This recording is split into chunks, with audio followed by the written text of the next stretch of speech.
안녕하십니까 여러분. C++ 2주차를 시작하도록 하겠습니다. 이번 주차와 다음 주차는 C++ 언어에 포함되어 있는 C 언어 문법을 정리를 해보도록 하겠습니다. 이번 주에는 자료형, 전처리기, 연산자, 제어문 등을 살펴보도록 하겠습니다. 내용이 상당히 많은데요. 쭉 지금까지 배웠던 전 학기에 배웠던 C 언어들을 쭉 정리한다는 입장에서 한번 쭉 살펴보면 되겠고요.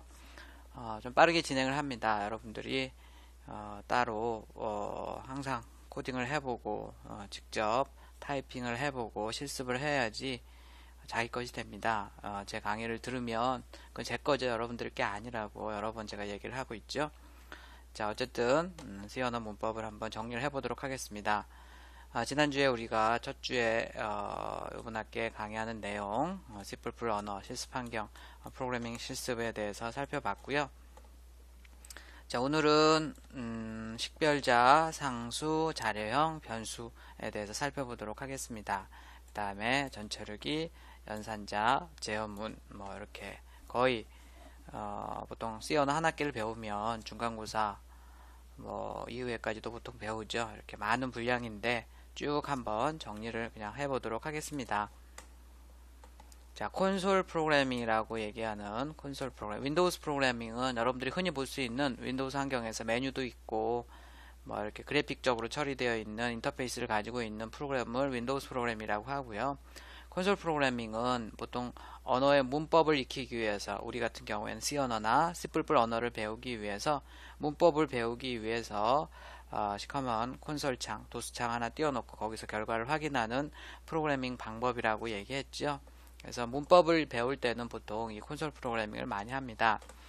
C 언어에서는 보통 void main 가로 열고 닫고 중가로 열고 닫고 한 다음에 그 안에다가 소스 코드를 실행하는 기능을 넣어주는 게 되겠고요. printf나 이런 함수를 쓰기 위해서는 선언을 해야 되는데 그 선언이 여기 안에 들어가 있어요. 그래서 그 파일을 프로그램 중에 포함시켜라 이런 뜻입니다. 자, 보통 이렇게 void main으로 시작하는 경우도 있고 integer main으로 시작하는 경우도 있는데 표준 C 언어에서는 보통 integer main으로 이렇게 시작하도록 되어 있습니다. 리턴 값이 자료형이 인티저이기 때문에 프로그램 제일 마지막에 메인 함수 제일 마지막 줄에 반드시 리턴 한 다음에 인티저 값 하나를 리턴을 해줘야 됩니다. 인티저 값 아무거나 리턴을 해줘도 되는데 보통 관례적으로 정상적으로 프로그램을 종료했을 때는 0이라는 값을 리턴을 하도록 그렇게 되어 있습니다. 그래서 인티저 메인 가로 열고 닫고 중가로 열고 닫고 한 다음에 제일 마지막 줄에 리턴 0 세미콜론 찍고 자, 그 위에 줄에다가 여러분들이 이제 필요한 기능을 쭉 적는 거라고 생각을 하면 됩니다. 자, 이게 이제 표준 스타일의 C 언어에서 기본 템플릿이 되겠는데 보통 이제 다른 책이나 설명을 할 때 인티저 메인이라고 안 쓰고 void main이라고 씁니다. 이제 그 이유는 사실 여기 한 줄 소스가 많다 보니까 이 한 줄을 아끼기 위해서 그런 건데 사실 여러분들이 분명하게 알고 있어야 될 것은 이런 스타일로 void main이라고 되어 있어도 제일 마지막 줄에 return 0이라고 한 줄 써주고 인티저 메인으로 바꿔주는 게 좋겠어요. 제가 설명할 때도 한 줄을 아끼기 위해서 이제 보통 void main을 많이 쓰기도 하는데 그렇게 안 썼으면 좋겠고요. 여기도 지금 void main이라고 되어 있네. integer main 이렇게 쓰면 되겠고, 자, 이쪽은 C++ 언어 스타일입니다. 자, C++은 C 언어의 문법을 포함하고 있기 때문에 여러분들이 여기서 이제 확장자가 .c고 여기는 확장자가 .cpp일 텐데 확장자를 .cpp라고 쓰고서 이런 식으로 프로그램을 해도 전혀 관계 없습니다. C++ 언어는 C 언어의 문법을 다 포함하고 있기 때문이죠. 자, 그런데 이제 C++에서는 이 printf나 이런 거보다도 이제 뒤에 얘기하겠지만 이 객체라는 것을 많이 씁니다. 객체, cout이 객체고요. 여기 지금 연산자인데 여기서는 삽입 연산자인데 또 다른 의미로 쓰입니다. 마치 이걸 모니터라고 생각하면 되겠고 모니터로 이 뒤에 있는 애들을 보내주세요. 소프트웨어가 모니터로 출력이 되도록 하는 거고요. 자, 결과는 세 개가 다 동일합니다. 이 cout이라는 객체는 이 IO stream.h라는 헤더 파일에 선언이 되어 있어요. 그래서 샵 include 시키는 거고요. 이 전처리기에 대해서는 이따가 또 살펴보도록 하겠습니다. 자, 그래서 C++에서는 이렇게 세 가지 방식으로 프로그램이 가능한데 C 언어에서는 이 두 가지 방법이 가능하고요. 보통 C++에서는 printf나 이런 것보다는 cout이라는 객체를 쓰고 printf 자리에 그 다음에 꺽쇠를 두 번 이쪽 방향으로 해주고 뒤에다가 내가 모니터로 출력하고 싶은 문자열을 큰 따옴표를 하고서 내보내준다고 생각을 하면 되겠습니다. 자, cout과 cin을 뭐라고 하냐면 입출력 스트림 객체라고 얘기합니다. 이번 학기 마지막쯤에 또 다시 자세하게 나오는데요. 여러분들이 샵 include iostream 이렇게 써주게 되면 자동으로 열리는 객체예요. 객체가 뭔지 아직 모르죠. 어쨌든 뒤에 뭐 이번 학기 이제 수도 없이 들을 용어인데 일단 객체다. 얘는 뭐 함수보다도 좀 더 기능이 더 좋은 거다. 이렇게 생각을 하면 되겠습니다. 일단 객체다. 이렇게 샵 include 하면 되겠고, 자, 출력을 할 때는 cout을 쓰고 키보드로부터 입력을 받을 때는 cin을 씁니다. 즉 C 언어에서 printf에 해당하는 부분에는 cout을 쓰면 되겠고, scanf에 해당하는 부분에는 cin을 쓰면 되겠습니다. cout을 쓸 때는 꺽쇠의 방향을 이렇게, 얘가 모니터라고 생각하면 되겠고, 모니터로 얘네들을 내보내 주세요. 이렇게 차례대로 내보내집니다. 꺽쇠를 매번 할 때마다. 자, C는 반대 방향의 방향을 가지고 있는 꺽쇠 연산자가 되겠고, 키보드로부터 데이터를 입력받는 객체가 되겠습니다. 자, 예를 들어서 인티저형으로 A라는 변수를 하나 선언하고 Cin, 키보드라고 생각하면 된다. 그래서 콘솔 인풋의 약자입니다. Cin으로부터 키보드로부터 받은 애를 A라는 변수에 저장해라, 이런 뜻입니다. 아주 쉽죠. 그 다음에 cout으로 해서 이렇게 일단 A equal까지, 여기까지죠. A equal까지 해서 그대로 문자를 출력하고, 그 다음에 연이어서 A를 출력해라. A의 만약 양쪽에 작은 따옴표가 있었다 그러면 문자 상수기 때문에 A 자체가 나갔을 텐데, 그냥 A라는 것은 변수 A를 얘기하는 거예요. 키보드로 지금 10을 입력한 거죠. 10이 나가고요. 역/n 문자죠. 문자열이 아니라 그랬어요. 뒤에 다시 얘기를 합니다. 역/n 개행하는 거죠. 다음 줄로 이렇게 떨어지는 겁니다. 그래서 요 안내문이 다음 줄로 나오죠. 이런 식으로 printf와 scanf 대신해서 cin, cout을 쓰고요. cout은 이렇게 모니터라고 생각하면 되겠고, 꺽쇠 방향을 조심해야 되겠어요. cin은 이렇게 받아들이는 거니까 이쪽 방향으로 꺽쇠 방향을 하면 되겠습니다. 기본적으로 printf와 scanf만 cin, cout으로 대체해도 그 C++ 스타일의 프로그램이 되는 거죠. 그 다음에 iostream.h가 아니고, stdio.h를 include 하는 게 아니고 iostream.h를 include 시킵니다. input output stream.h의 약자예요. 자, C++ 콘솔 프로그램은 그래서 아까 void main 대신에 integer main 쓰는 거 얘기했었죠. return 0이라고 여기다 한 줄 더 써주는 게 표준 스타일인데, cout이 printf나 똑같습니다. 소프트웨어를 모니터로 출력해 주세요, 이런 뜻인데, iostream.h 예전에 이제 비주얼 스튜디오 2005까지는 잘 됐어요. 근데 2008부터는 이렇게 하게 되면 올드 스타일이라 그래서 에러가 납니다. 자, 그러면 어떻게 바뀌었냐면 iostream.h에 .h를 없애고요. 그냥 iostream이라고만 씁니다. 그 다음에 그냥 cout이라고만 쓰면 안 되고, 이 cout이 객체인데 이게 어디 있는 객체 범위 지정을 해줘야 되는데, 그 범위 지정을 할 때는 콜론을 2개 쓰고요. 그 앞에다가 cout이 사는 동네를 써주게 되어 있습니다. cout은 뒤에 얘기하겠지만 std 스탠다드라는 동네에 살고 있거든요. 그래서 그냥 cout이라고 쓰지 않고 스탠다드 std cout. 자, cout인데 이런 동네 std라는 동네에 살고 있는 cout이다 라는 뜻이 되겠고, 이렇게 써줘야 됩니다. 이렇게 해서 해줘야 되고, 자, 이게 이제 표준 스타일의 C++에서는 이렇게 하고, 옛날 올드 스타일에서는 iostream.h라고 씁니다. 그래서 인터넷에서 여러분들 소스를 다운받다 보면 아직도 이렇게 되어 있는 소스들 많아요. .h 있고 그냥 cout 쓴 소스 많은데, 이건 다 .h를 일단 없애버리고요. cout 앞에 std 콜론을 써줘야 됩니다. 자, 이렇게 해서 써주는 건데, 근데 이제 이게 이렇게 쓰게 되면 조금 cout이 10번 나오면 cout을 매번 이렇게 std 콜론을 매번 써줘야 되니까 프로그램이 지저분해 보일 수 있습니다. 그래서 두 가지 대안으로 더 많이 쓰는 방법이 있습니다. 자, 그게 어떻게 쓰는 거냐면, cout이라고 그냥 기존에 쓰는 방식처럼 씁니다. 근데 여기다 한 줄을 더 써주는데 이게 뭐냐면 using namespace라고 해서 namespace를 이용한다. std라는 namespace를 이용한다 라고 써주게 되면 자, 특별히 이 객체인데 객체 앞에 아무것도 범위가 없고 동네가 없으면 기본적으로 걔는 std라는 동네에 사는 애다 라는 뜻입니다. 그래서 그냥 cout만 쓰더라도 내부적으로는 이렇게 쓴 결과가 되는 건데 자, 이렇게 쓰는 것은 잘 안 써요. 왜냐하면 많은 객체들이 다 이 동네에 사는 걸로 되기 때문에 좀 이상하죠. 그래서 일단 이렇게 cout은 이 동네다 라고 해서 using을 해줍니다. 자, 그러면 이제부터 그냥 cout이라고 쓰면 걔는 이 동네에 있는 cout이다 이런 뜻이에요. 자, 그래서 지금 생각하면 이 방법이 더 좋을 것 같지만 일반적으로 다른 객체들이 혼용이 되어 있으면 보통 이제 그 객체의 동네를 앞에다가 명시를 해주고 이래야 되는데 그럴 때 그냥 무턱대고 이렇게만 써주면 모든 기본적인 동네가 std가 되기 때문에 조금 곤란한 경우가 발생합니다. 그래서 이렇게 하는 방법이 더 많이 쓰는 거다. 그래서 여러분들이 이제 최종적으로 이 방법을 우리 책에선 쓸 거니까 이 방법을 알아두면 되겠습니다. 이렇게 좀 복잡해지긴 했는데 iostream.h가 아니고 그냥 iostream이라고 쓰고요. cout이라고 그냥 쓰면 되는데 앞에다가 cout을 쓸 때는 using std: cout이라고 쓰면 되겠죠. 프로그램 중간에 아까 잠깐 봤던 cin이라는 것을 쓸 경우에는 여기에다 또 한 줄을 더 써줘야 됩니다. using std: cin 이렇게 써줘야 되는 거예요. 그것도 마찬가지로 뒤에 예제에서 이렇게 나올 겁니다.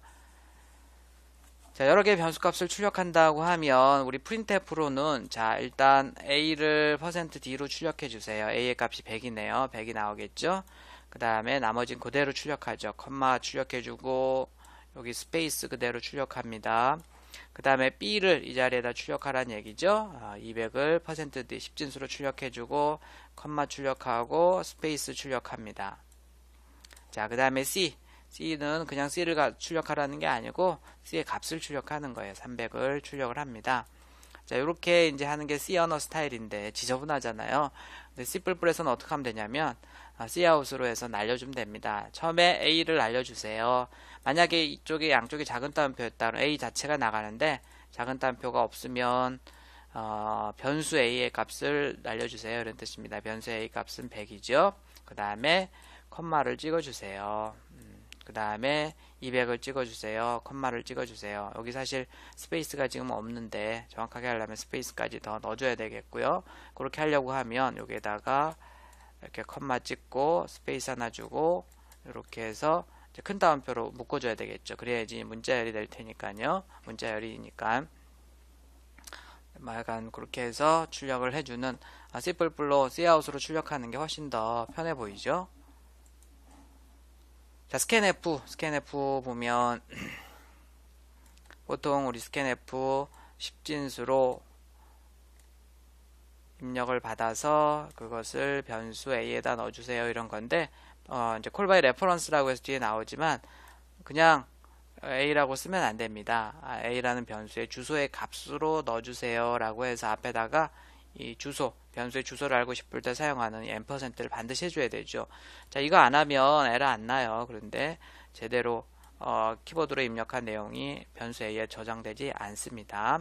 자, scanf를 쓰게 되면 보통 여기서 껌벅껌벅 대기하고 있습니다. 프로그램이. 그럼 그 다음에 이제 키보드로 여러분들이 키를 입력을 하게 되면 이 12%D로 받아들여져서 A라는 변수에 저장이 되고 printf로 출력이 되죠. A는까지는 그대로 출력이 되고 %를 만나면 항상 컴마를 찍고 뒤에 있는 게 하나 있어야 됩니다. 그래서 10을 저장을 하고 /n을 만나서 다음 줄로 내려옵니다. 자, 그게 이제 C 언어에 사용하는 scanf죠. C++에서는 뭘 쓰느냐? C++에서도 scanf 써도 되는데요. 입력 스트림 객체라는 cin을 더 많이 씁니다. cin 다음에 이렇게 꺽쇠 방향 이렇게 해주고 키보드라고 생각하면 된다 그랬습니다. 키보드로부터 데이터를 입력받는 객체가 되겠는데 변수 이름을 써주면 되겠습니다. 변수 선언을 하고요. 키보드로 받아서 그거를 A라는 변수에 넣어라. 깔끔하죠? 앞에다가 %, 이런 거 안 써요. 그냥 알아서 내부적으로 다 해줍니다. 키보드로 받은 애를 A라는 변수에 넣어주세요 라고 얘기를 하고 자, cout으로 역시 a equal까지는 그대로 출력하고 a의 값을 출력하고 역/n을 만나서 계행을 합니다. 자신의 이름과 학번을 모니터로 출력을 해보도록 하죠. 다양한 방법을 해보도록 하죠. 콘솔 기반 C++ 프로그램에서 프로그램을 시작한 함수가 뭐라고 하냐면 뒤에서 이제 함수할 때 자세하게 나오지만 그게 바로 메인 함수입니다. 그래서 여러분들이 프로그램을 C나 C++ 할 때는 아무 생각 없이 인티저 메인 괄호 열고 닫고 중괄호 열고 닫고 return 0 이렇게 쓰고서 그 return 0 윗줄에다가 프로그램을 쭉 작성을 하면 되겠고, 이제 함수가 있으면 그 함수에 선언이 되어 있는 헤더 파일을 샵 include에서 넣어주고 뭐 이런 걸 합니다. 그 다음에 C 스타일은 printf나 scanf를 쓰고, C++에서는 cin이나 cout을 쓰고 iostream이라는 헤더 파일을 써주는데 샵 include iostream까지만 쓴다고 얘기했고요. 메인 함수 전에다가 using std: cin, std: cout 이런 식으로 using 문을 써서 뒤에 나오는 cin이나 cout이 어떤 동네에 살고 있는지를 네임스페이스를 지정을 해줘야 된다는 거 이렇게 정리를 하면서 한번 직접 타이핑을 해보기 바랍니다. 여러 번 강조하지만 제 강의를 듣는 것은 이해를 돕기 위한 거지 여러분들이 직접 타이핑 해보지 않고서는 절대로 평생 여러분들이 프로그래머 되려고 해도 절대 될 수가 없습니다. 절대 여러분들 게 아니에요. 들으면 다 알 것 같지만 실제로 타이핑 해보면 사소한 거 가지고도 밤새고 이러면서 실력이 느는 겁니다. 자, 저번 주에도 얘기했지만 전형적인 C 프로그램 형식을 보면 이렇게 이제 이번 주 다음 주까지 다 설명을 할 건데 구조체가 나오고 함수 선언, 함수 정의, 그 다음에 메인 함수가 나오고요. 인티저 메인, 리턴 0으로 끝났죠. 그 다음에 제어문 같은 거 나오고 중간중간 연산자도 나오고 배열도 나오고 그 다음에 뭐 좀 간단하지만 알고리즘도 나오고 포문, if문 뭐 이런 거 써서 구현하는 겁니다. 정렬도 하고 있죠. 전형적인 C 프로그램이고 우리 1학년 때 배웠던 이 챕터들을 좀 보면 여러분들이 C 언어를 쭉 다시 한번 마스터를 할 수 있습니다. C 언어의 문법의 90% 이상을 포함하고 있는 소스이니까 꼭 이 소스를 가지고 다시 한번 C 언어를 공부를 해보길 바랍니다. 자, 저번 주에 했던 얘기들인데 간략하게 얘기를 하겠습니다. C 프로그램을 구성하는 기본 단위는 5개예요. 예약어, 연산자, 구두점, 식별자, 상수가 있고 여기서 구두점, 토큰을 구분하기 위해 사용하는 기호를 토큰이라고 했는데 이 토큰을 구분하기 위해 사용하는 기호를 C 프로그램을 구성하는 기본 단위를 토큰이라고 하는데요. 그 토큰을 구분하기 위해 사용하는 기호를 구두점이라고 합니다. 이렇게 10가지가 있고요. 소스에 어디에 사용하는지에 따라서 연산자인지 콤마 이 구두점인지는 컴파일러가 알아서 결정을 해줍니다. 자, 구두점 10가지 저번 시간에 자세하게 설명을 했었죠. 이렇게 여기 쓰는 대괄호, 영어로는 브래킷이라고 얘기합니다. 얘는 중괄호, 브레이스라고 얘기하고 얘는 소괄호, 우리가 일반적으로 가로라고 하는 이런 데 쓰는 거죠. 그 다음에 에스터리스크, 포인터 변수를 선언할 때 사용하는 거, 콤마 이런 데 쓰는 콤마, 세미콜론, 문장의 끝이나 포문의 조건식, 그 다음에 equal sign, 배열을 초기화할 때 쓰는 거, 그 다음에 콜론은 이렇게 케이스문이나 고투문의 레이블 뒤에다가, 엘립시스 생략부호는 매개 변수가 정해져 있지 않는 매개 변수를 생략할 때 사용하는 게 점점점입니다. printf나 scanf 함수에서 볼 수 있죠. 샵은 이제 배우겠지만 전체리기 앞에다가 이렇게 샵을 써줍니다. 이렇게 10가지를 구두점이라고 얘기하고 얘네는 토큰을 구분하기 위한 용도입니다. 32개의 단어, 예약어죠. reserved word, 키워드라고 얘기해서 항상 소문자로만 사용을 하는데 여기 지금 C 99년 버전 표준에서는 이렇게 대문자도 중간중간 들어가 있습니다. 기본적으로 아직까지는 32개의 문자 단어를 이용해서 C 언어 프로그램을 한다고 생각하면 되겠고 이 중에서 for은 이 부분이 제일 중요하죠. 그 다음에 이제 우리 1학년 때 배운 챕터들이 있습니다. 쭉 한번 그것들을 보고서 마스터를 해보면 좋겠고 이 중에서 많이 사용하지 않는 볼라타일과 레지스터, 익스턴, 그 다음에 고투, 유니언도 그렇게 많이 쓰지는 않죠. 이 정도를 제외하고 야 이거 나 다 아는 거다 그러면 아주 C 언어 프로그램 잘하는 학생이라고 생각하면 되겠습니다. 자, 식별자는 영어로 identify, id라고 하는데 변수나 함수 등에 부여하는 이름을 식별자라고 합니다. 여러분들 이름이 있듯이 이제 C나 C++ 세상에도 이름을 변수나 함수에다가 이름을 붙여가지고 구분을 해요. 식별을 하죠. 식별자는 영문자, 대소문자, 숫자, 유일하게 가능한 특수문자는 밑줄입니다. 한글로 한 밑줄을 제한 특수문자, 인티저 캐릭터, 컴파일러에서 미리 정해져 있는 예약어들은 이름으로 불가능해요. 예를 들어서 내가 변수 이름을 if 이렇게 쓰는 건 안 된다는 거죠. 예약어는 변수 이름을 쓸 수가 없습니다. 그 다음에 첫 글자는 반드시 영문자나 밑줄로 시작을 해야 돼요. 상수는 항상 그 값이 변하지 않는 요소고 숫자는 그냥 쓰면 돼요. 숫자 100 그냥 이렇게 쓰면 되죠. 숫자 마이너스 50 이렇게 쓰면 됩니다. 0 그냥 쓰면 됩니다. 프로그램 어디에서나 숫자. 그런데 만약에 문자 키보드 하나 눌러서 나오는 문자를 쓰고 싶으면 양쪽에 작은 따옴표를 해줘야지 그게 문자 상수가 됩니다. 문자열 같은 경우에는 문자 2개 이상의 집합인데 얘는 작은 따옴표가 아니고 이렇게 큰 따옴표로 양쪽을 묶어줘야 돼요. 자, 그 다음에 자료형. 여러분들이 몸의 사이즈에 따라서 스몰 사이즈부터 엑스라지 사이즈까지 어떤 옷을 입듯이 컴퓨터에서도 데이터가 있는데 그 데이터를 저장하기 위한 공간을 다르게 만들어 놨습니다. 예를 들어서 문자 같으면 1바이트면 충분하다고 해서 캐릭터 1바이트에 저장을 하고요. 정수형은 인티저 4바이트, 실수형은 더블 8바이트에 저장을 합니다. 문자, 소점이 없는 숫자, 그 다음에 소수점이 있는 큰 숫자들을 저장할 때는 실수형으로 저장하고요. 자, 그 다음에 변수는 프로그램 실행되는 동안 가변적인 자료를 저장하기 위한 기억 장소의 이름입니다. 그래서 모든 변수는 사용하기 전에 반드시 먼저 선언 먼저 해야 된다. 그 다음에 변수를 선언하는 선언문은 실행문보다 앞에 위치해야 된다. C++에서는 꼭 그럴 필요는 없는데 프로그램을 해석하기 쉽게 하려면 이렇게 해주는 게 좋습니다. 자, 저번 주에 다 했던 얘기인데 다시 한번 그냥 간단하게 하도록 하겠습니다. 이런 게 이제 변수 선언문이라는 거고 인티저 메인 리턴 0으로 해서 끝난다고 얘기했죠. 그 다음에 이제 변수에다는 이런 값을 넣을 수가 있고요. 인티저이기 때문에 인티저 값만 넣을 수 있습니다. 인티저가 뭔지는 조금 이따 나오고요. 그래서 두 수의 합음까지는 그대로 나오고 이거를 넘버1 더하기 넘버2 한 내용을 이쪽에다가 넣어주죠. 그 다음에 나머지 또 그대로 출력이 되고 개행을 해서 다음 문장으로 넘어갑니다. 자, printf나 이런 것들을 이제 표준 라이브러리 함수라고 하는데 이런 표준 라이브러리 함수는 여러분들이 만들 필요는 없습니다. 그렇지만 그냥 사용하면 되지만 반드시 선언은 먼저 해줘야 돼요.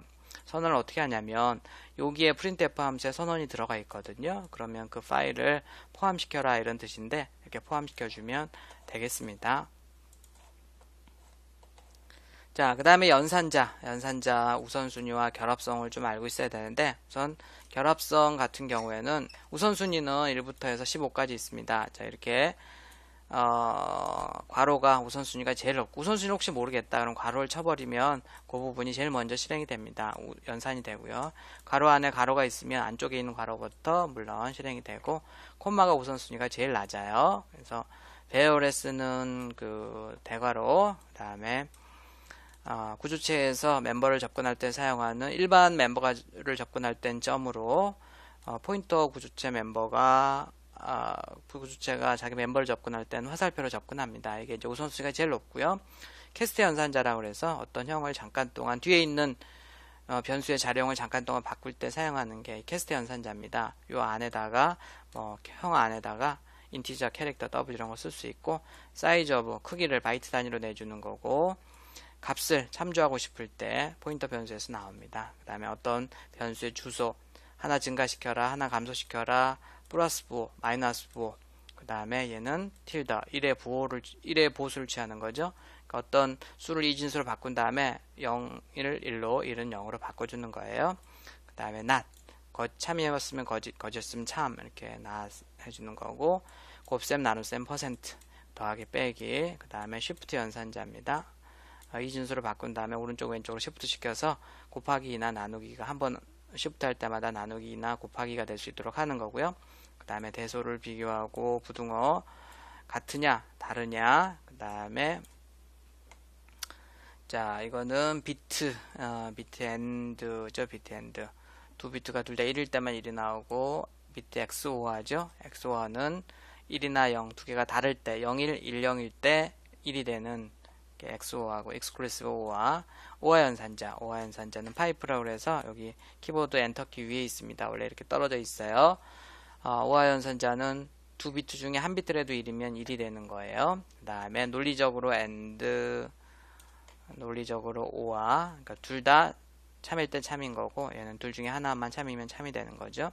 그 다음에 사망연산자라 해서 물음표 콜론, 물음표 다음에는, 물음표 앞에는 조건이 나오고, 조건이 참이면 물음표 뒤에 있는 게, 거짓이면 콜론 뒤에 있는 게 실행이 되는 게 이제 사망연산자입니다. 그 다음에 이제 대입 연산자들이 우선순위가 낮죠. 이퀄, 그 다음에 플러스 이퀄, 마이너스 이퀄, 곱하기 이퀄, 나누기 이퀄, 이렇게 쭉 위에 있는 연산자들과 혼합해서 이 대입 연산자는 사용이 될 수가 있습니다. 자, 기본적으로 이렇게 많은 연산자들의 우선순위를 가지고 있는데 대략 이렇게 알아보면 되겠고요. 그 다음에 결합성이라는 건 뭐냐면 이렇게 우선순위 같은 연산자들이 있을 때 어떻게 결합하느냐 이런 얘기가 되겠습니다. 예를 들어서 더하기 빼기 우선순위가 같죠. 2 더하기 3 빼기 5 이렇게 있을 때 그럼 어떻게 결합하느냐, 이렇게 한다는 거죠. 왼쪽에서 오른쪽으로 간다는 얘기예요. 2 더하기 3 먼저 하고 그걸 결과를 5를 빼준다는 그런 얘기고, 자, 그런데 여기 두 번째 우선순위와 여기 있는 대입 연산자와 사망 연산자는 오른쪽에 있는 것들 먼저 하고서 그게 왼쪽으로 간다는 겁니다. 결합성, 많은 연산자들이 혼합되어 있을 때는 그렇게 된다라고 생각을 하면 되겠습니다. 자, 제어문 우리 프로그램을 할 수 있느냐 없느냐는 이 제어문 가지고 판가름이 난다 그랬죠. 보통 프로그램은 쭉 한 줄 한 줄 한 줄 실행하고 끝나는데, 이 제어문을 이용해서 이제 프로그램이 여기서까지 100번 돌려, 이게 참일 때만 일로 가, 거짓이면 일로 가, 이때는 일로 가고 저 때는 절로 가고, 이렇게 이런 식으로 프로그램의 실행 순서를 이제 지멋대로 바꿔주는, 여러분들 원하는 대로 바꿔주는 기능이 제어문이 되겠습니다. 물론 여기서 이제 for문과 이 부문의 사용 빈도수가 제일 높고요. for문은 반복을 하는데 시작과 끝과 조건이 딱 정해져 있는 경우에 어디서부터 어디까지 어떤 조건을 만족할 때 돌아라 이럴 땐 for문을 쓰는 거고요. 보통 while문이나 do while문은 무작정 어떤 조건을 만족할 때까지 무조건 돌아라 이럴 때 많이 사용을 합니다. 그 다음에 if는 단일, 이럴 땐 이렇게 해라 하는 거고, 이럴 땐 이렇게, 그렇지 않으면 이렇게 해라 이런 겁니다. if else가 많아지면 스위치 케이스문을 쓰죠. 이럴 땐 이렇게, 이럴 땐 이렇게, 이럴 땐 이렇게, 그것도 아니면 이렇게 라고 해서 if else가 많아지면 스위치 케이스문으로 깔끔하게 씁니다. 여기서 변수, 상수, 함수를 잠깐 다시 한번 정리를 해보도록 하겠습니다. C나 C++에서는 주석 다는 방법이 두 가지가 있는데요. 한 줄 주석을 다 달고 싶으면 앞에다가 슬래시를 두 번 하면 됩니다. 그 다음에 여러 줄을 주석 달라면 슬래시 별표하고 별표 슬래시를 하면 주석 문장이 돼요. 그래서 이 주석 문장은 컴파일러가 전혀 번역하지 않습니다. 여기다 아무거나 써놔도 되는 거죠. 설명문을 보통 이렇게 여기다 씁니다. 자, 이런 변수를 선언하고 그 다음에 변수에다가 값을 넣어주고 대입한다고 얘기하죠. 이렇게 해서 결과를 찍어보는 결과가 되겠는데, void main 대신에 integer main return 0 이렇게 써주는 게 좋겠다고 얘기를 여러 번 했었고요. 자, 이걸 C++ 스타일로 바꾸면 어떻게 해야 됩니까? 우선 여기에다가 iostream 헤더가 아니고 iostream 쓰고요. 그 다음에 여기다가 using std: cout, 그 다음에 여기다가 cout 쓰고 괄호 없애고요. 이런 거 다 없애버리고 그냥 cout 다음에 이렇게 해서 sum을 출력해 주세요. 이런 식으로 써주면 cout 결과가 더 깔끔하게 프로그램이 되겠네요. 물론 이렇게 이제 C++ 스타일로 프로그램을 바꾸면 .c라고 확장자를 쓰면 안 됩니다. 반드시 .cpp라는 확장자를 가져야지 됩니다. 자, 식별자 명령 규칙을 좀 더 살펴보면, 식별자는 함수, 변수 함수, 상수에다 부여하는 이름이 되겠고, 뭐 영문자, 숫자, 밑줄로 구성한다고 얘기했었죠. 첫 글자는 반드시 영문자 또는 밑줄로 시작을 해야 되고요. 밑줄은 첫 글자로 가능합니다. 예전에는 많이 썼는데 지금도 뭐 많이 즐겨 쓰는 사람들이 있는데 보통 사용하지 않는 게 좋아요. 왜냐하면 밑줄로 시작하는 애들이 미리 컴파일러에서 의미가 정해져 있는 단어들이 많이 있는데 혹시 우연의 일치로 그 단어를 여러분들이 쓰게 되면 이제 그런 에러는 잡기가 어렵죠. 여러분들이 만든 그 식별자와 원래 컴파일러에서 제공하는 그 식별자가 충돌이 나기 때문에 그렇고요. 대문자, 소문자는 다른 변수로 인식을 합니다. 그 다음에 뭐 이렇게 뭐 몇 글자까지 같은 글자로 식별한다 이런 것들이 있는데 뭐 충분하니까 표준에서보다는 비주얼 C++ 에서는 이렇게 이름을 길게 잡는 것도 가능하니까 길게 잡는데 여러분들 영어로 잡아야 되는데 사실 뭐 변수 이름을 길게 이렇게 못 잡죠. 근데 이제 되도록 변수 이름을 사실 길게 잡아서 그 이제 다른 사람들이 보더라도 이 변수는 뭘 저장하기 위한 변수구나라는 것을 변수 이름만 보고서도 알 수 있도록 잡아주면 사실 좀 그 프로그램 잘 짜는 사람이라고 얘기를 많이 합니다. 변수 이름도 좀 신경 써서 뭐 인티저 A 이런 식으로 잡는 건 전 뭐 설명하기 위해서 간단하게 이렇게 설명하기 위해서 이렇게 얘기하지만 그렇게 잡는 변수명 그렇게 잡지는 않아요. 그러니까 좀 변수명을 잡을 때 제대로 잡으면 좋겠고 다 잘 잡은 거죠. 언더바는 올 수가 있어요. 프로그램 어디에도 변수명 어디에도 대소문자 다 가능하고요. 언더바도 이렇게 올 수 있다. 앞에도 올 수 있다. 숫자가 가능하긴 하지만 처음에 올 수는 없습니다. 언더바가 아닌 하이픈은 올 수가 없고 점 같은 것도 안 돼요. 중간에 공백이 있어서도 안 되고 키워드 예약어라는 것은 리저브드 워드는 식별자로 쓸 수가 없습니다. 상수는 그 값이 변하지 않는 요소라고 했죠. 정수형, 실수형. 숫자를 쓸 때는 그냥 쓰면 됩니다. 정수형이라는 것은 플러스 마이너스 0인데 이렇게 소수점이 없어요. 실수형은 플러스 마이너스 값을 갖는데 소수점이 있고요. 문자형은 하나의 문자를 문자형이라고 얘기합니다. 반드시 양쪽에 작은 따옴표 한다고 벌써 여러 번 얘기하네요. 열은 영어로 이제 스트링이라고 얘기하는데 두 개 이상의 문자 묶음을 문자열이라고 얘기하고 반드시 이렇게 큰 따옴표로 해서 양쪽을 묶어줘야지 됩니다. 자, 정수형 상수는 소수점이 없는 상수들인데 우리가 일반적으로 십진상수를 쓰죠. 0부터 9까지의 123 플러스 값 마이너스 값. 팔진수는 앞에다가 이렇게 0을 더 써줍니다. 0. 그래서 0을 숫자 앞에 0이 써 있으면 이거 뭐야? 누가 이거 써놨어? 지우면 안 돼요. 뭐 팔진수 잘 쓰지는 않지만 이 0은 팔진수를 나타내는 겁니다. 그 다음에 십진수에다가 쓸데없이 또 0을 쓰면 걔는 팔진수로 인식하니까 그러면 안 되죠. 물론 팔진수는 0부터 7까지만 값을 가져요. 16진수는 0부터 9까지 그 다음에 11, 12, 13, 14, 15에 해당하는 A부터 F까지 값을 갖는데 대소문자 어떤 걸 써도 관계없습니다. 앞에다가 0x를 더 붙여줘요. 0x 이렇게 다 16진수가 되겠고 롱형 상수 지금 잘 사용하지 않지만 여러분들이 그 윈도우스 프로그램 하다 보면 뒤에 숫자 뒤에 간혹 소문자나 대문자 L이 붙어있는 경우가 있습니다. 자, 그러면 이게 뭐냐? 이거 뭐 오타인가 보다가 아니고요. 오타가 아니고 롱형 상수입니다. 지금은 인티저형이랑 똑같아졌어요. 근데 예전에는 인티저는 2바이트던 시절에 이 롱형이 4바이트였거든요. 그래서 이제 그걸 좀 구분하기 위해서 숫자 뒤에다가 소문자나 대문자 L을 붙였는데 지금은 뭐 현재는 인티저랑 롱형이 똑같기 때문에 안 씁니다. 지금은. 실수형이라는 것은 소수점을 포함하고 있어요. 부동소수점 상수라고 얘기하고 십진형과 지수형이 있는데 십진형은 이렇게 중간에 소수점이 있는 형식입니다. 100이라고 그냥 쓰는 게 아니고 100.0이라고 소수점이 반드시 있고요. 점 다음에 0이 있으면 그 0은 생략할 수 있습니다. 이것도 마찬가지입니다. 마이너스 0.7이라고 해서 점 앞에 0만 있으면 그 점은 생략할 수 있어요. 그래서 마이너스 0.7이라고 써도 되는데 보통 그렇게 안 하죠. 그냥 0을 살려서 100.0 마이너스 0.7 이런 식으로 씁니다. 지수형은 좀 더 복잡하게 표현하는 방식인데 예를 들어서 0.345 곱하기 10의 2승이다. 그럼 그거를 프로그램 중에 이걸 어떻게 씁니까? 10의 2승. 그런 건 어떻게 쓰냐면 0.345 10의 몇 승 이 자리에다가 영어 소문자나 대문자 2를 쓰고 걔가 몇 승인지를 뒤에다가 추가로 써주면 되겠습니다. 이렇게 써줘도 되고요. 그래서 부호를 생략하면 기본적으로 양수고요.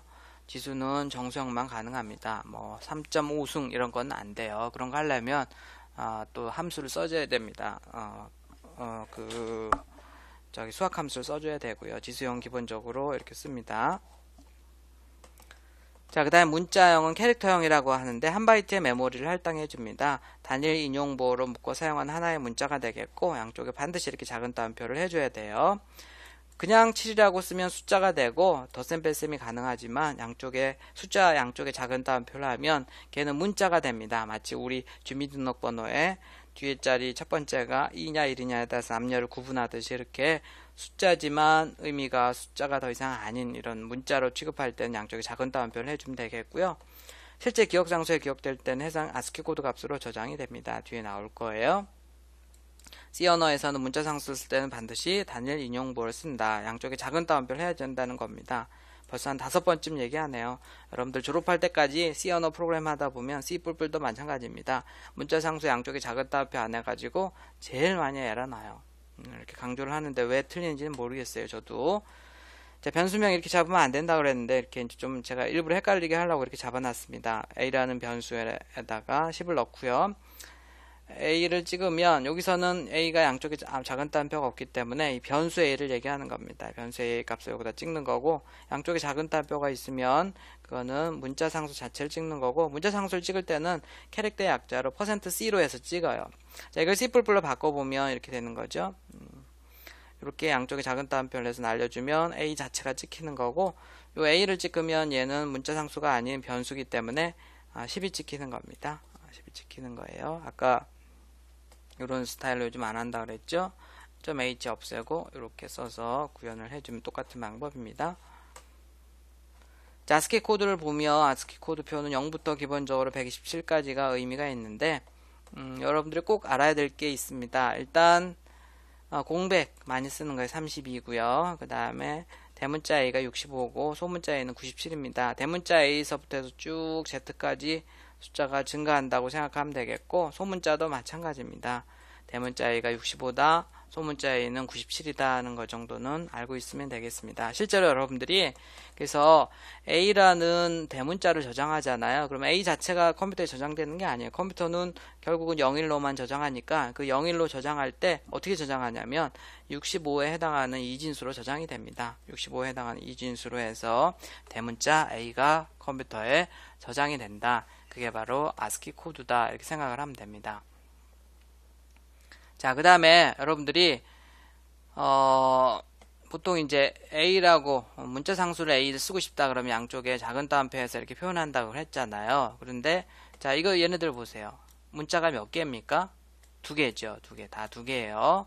뭐 역슬래시 하나 n 2개죠. 반드시 다 2개인데 특이하게 얘네들은 escape sequence 확장 문자열 뭐 잘 우리말로는 잘 안하고 escape sequence라고 하는데 얘네들은 특이하게 역슬래시와 영문자나 특수문자로 이루어진 문자 조합인데 특별한 의미를 가지게 됩니다. 변신을 해요. 그래서 예를 들어서 역슬래시 n은 분명히 2개의 문자지만 얘네 둘이 하나가 합쳐서 문자가 돼요. 문자열이 아니고 문자가 되고 그 의미는 다음 줄 개행해라 이런 뜻을 갖습니다. 역슬래시 t도 많이 쓰죠. 탭 뭐 보통 7, 8, 9칸을 이렇게 딱 떼줘라 이럴 때 쓰고요. 거의 안 쓰고 이것도 안 쓰고 내가 B 소리를 한번 울려주고 싶다 그러면 역슬래시 A를 한번 써주면 얘는 화면에 출력이 되는 게 아니고 그때마다 B 한 번씩 울려요. 역슬래시 A를 2번 해주면 B 울리겠죠. 그 다음에 이 역슬래시 자체를 출력하고 싶으면 얘는 그냥 한 번만 써주면 안 되고요. 2번 써줘야 됩니다. 그 다음에 작은 따옴표, 큰 따옴표도 문법 중에 쓰는 애라서 이거 자체를 출력해주고 싶으면 반드시 앞에다가 역슬래시를 써줘야 되고 물음표도 마찬가지입니다. 그 다음에 %도 마찬가지. 얘네들은 다 문법 중에 같이 쓰이는 애들이기 때문에 구분을 하기 위해서 반드시 역슬래시를 하나 더 써줘야 돼요. 앞에다가. 그래야지 그 출력이 됩니다. 예를 들어서 내가 프로그램에서 하이라고 출력을 하고 싶다 그러면 이렇게 하면 되지만 이렇게 이렇게 해서 요 큰 따옴표가 있는 하이를 출력하고 싶다 그러면 그냥 이렇게 큰 따옴표 안에다가 큰 따옴표만 써서는 안 됩니다. 왜냐하면 이 큰 따옴표는 문법 중에 쓰이는 애기 때문에 이렇게 반드시 역슬래시를 한 번 더 써줘야지 역슬래시 큰 따옴표를 해줘야지 큰 따옴표가 나와요. 출력할 때. 여기서도 마찬가지죠. 역슬래시 큰 따옴표를 해줘야지 그거 자체가 여기 출력이 된다는 겁니다. 2개의 문자로 보이지만 2개의 문자가 하나의 의미를 갖는 특별한 문자열들이라고 해서 escape sequence라고 얘기를 합니다. 문자로 취급합니다. 문자열로 취급해야 되지만 문자로 취급해요. 예를 들어서 역슬래시 n이다 그러면 이거를 이렇게 문자로 취급한다는 거죠. 문자열로 해도 되지만 문자로 취급한다는 얘기예요.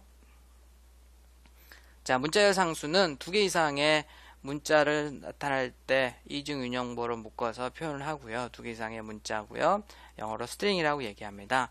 배열에다 저장이 돼요. 배열은 뒤에 나옵니다. 이렇게 양쪽에 큰 따옴표를 해주면 되겠고, 이거는 문자고 얘는 문자열입니다. 문자열이죠. 실제로 얘가 저장이 될 때는 문자 하나하나씩 저장이 돼요. 스페이스 n 1. 자, 그 다음에 이상한 게 뒤에 하나 붙네요. 자동적으로 붙습니다. 여러분들이 이 뒤에다가 역슬래시 0이라고 써주지 않아도 자동적으로 붙는데 그걸 바로 널 문자라고 얘기합니다. 아스키 코드 0이에요. 문자열 상수에는 문자열의 끝을 의미하는 널 문자가 자동적으로 붙어요. 그래서 이렇게 큰 따옴표를 해서 했을 때는 항상 제일 뒤에 널 문자가 있다고 생각을 하면 됩니다. 눈에는 안 보이죠?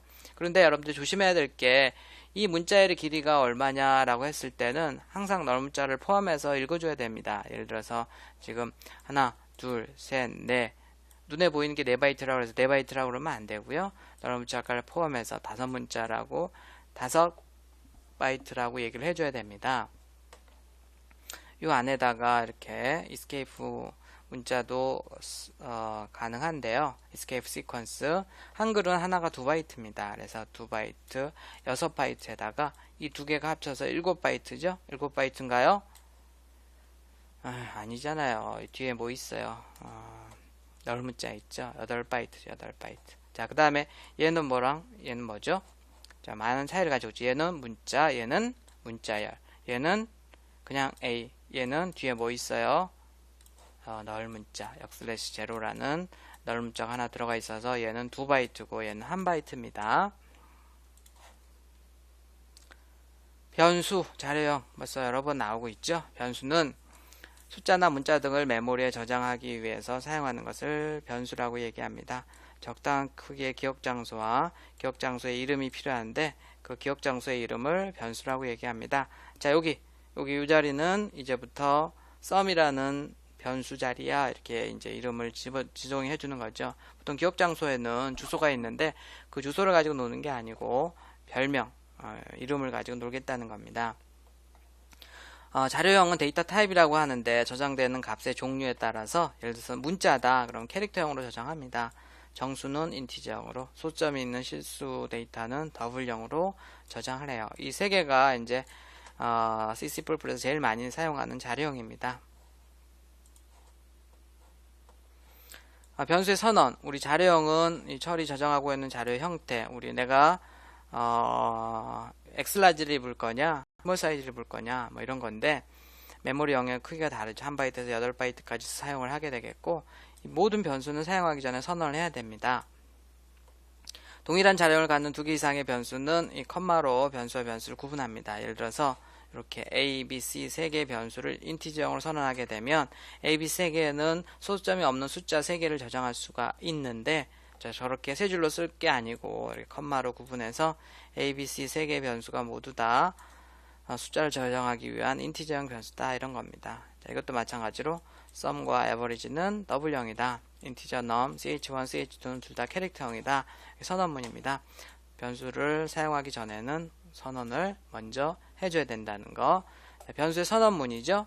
이렇게 선언을 하게 되면 위치에 따라 다르지만 보통 이제 지역 변수라고 하면 보통 쓰레기 값들이 기존에 있던 그 메모리에 있던 값이 들어가서 보통 전혀 의미 없는 큰 숫자나 큰 마이너스 값을 갖는데 그걸 쓰레기 값이라고 합니다. 이제 그런 값들이 들어가 있는데 이렇게 변수를 선언하면서 1바이트 공간, 4바이트, 8바이트 공간이 확보가 되죠.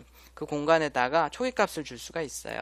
자, ch라는 변수는 1바이트 공간을 확보하면서 그 자리에 초기값으로 a를 넣어주세요 라는 거고 num이라는 4바이트 공간에 0을 넣어주세요, 2를 넣어주세요, 5를 넣어주세요, 10.0, 4.5를 넣어주세요 이런 식으로 넣어주는데 초기값을 줄 때는 해당하는 자료형에 맞추어서 자료형을 넣어줘야지 되는 겁니다.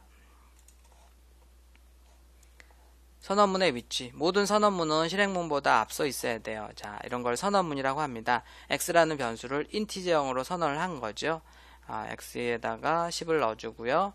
자, 이렇게 실행문이 나왔는데 그 다음에 이렇게 선언문이 또 나오게 되면 기본적으로 C 언어에서는 오류가 납니다. 근데 C 언어에서도 C99부터는 실행문 다음에 선언문이 올 수가 있어요. 근데 이 C99를 지원하는 컴파일러들이 사실 많지 않아요. 데브 C++, 비주얼 C++도 잘 지원하지 않고요. 그래서 비주얼 C++도 .C로 해서 이렇게 하게 되면 오류가 납니다. 자, 그 다음에 이제 C++에서는 실행문 다음에 선언문이 올 수가 있습니다. 이렇게 실행문 다음에 선언문이 올 수가 있는데, 추천하지 않아요. 왜냐면, 깔끔하게 사실 선언문들은 위에 같이 있는 게 좋아요. 그래서, 보통 선언문들을 앞에다가 모아놓죠. 물론 데브 C++ 하게 되면 오류는 없다고 했는데, 그래도 이렇게 쓰는 것보다는 이렇게 깔끔하게 선언을 해놓고, 선언문을 앞에다 쓰고 실행문은 뒤에다가 모아주는 게 좋겠습니다. 선언문의 사용 목적이 되겠습니다. 자, 그냥 내가 x = 10 이렇게 옛날 베이직이나 이런 언어에서는 x에다 내가 10을 넣고 싶다 그러면 x = 10이라고 쓰면 됐었어요. 근데 지금 베이직에서도 비주얼 베이직에서도 이렇게 이제 요즘은 선언문을 쓰죠. 이제 선언문을 쓰게 되면 일단 x라는 변수가 인티저형이고 4바이트 공간이 확보가 되고요.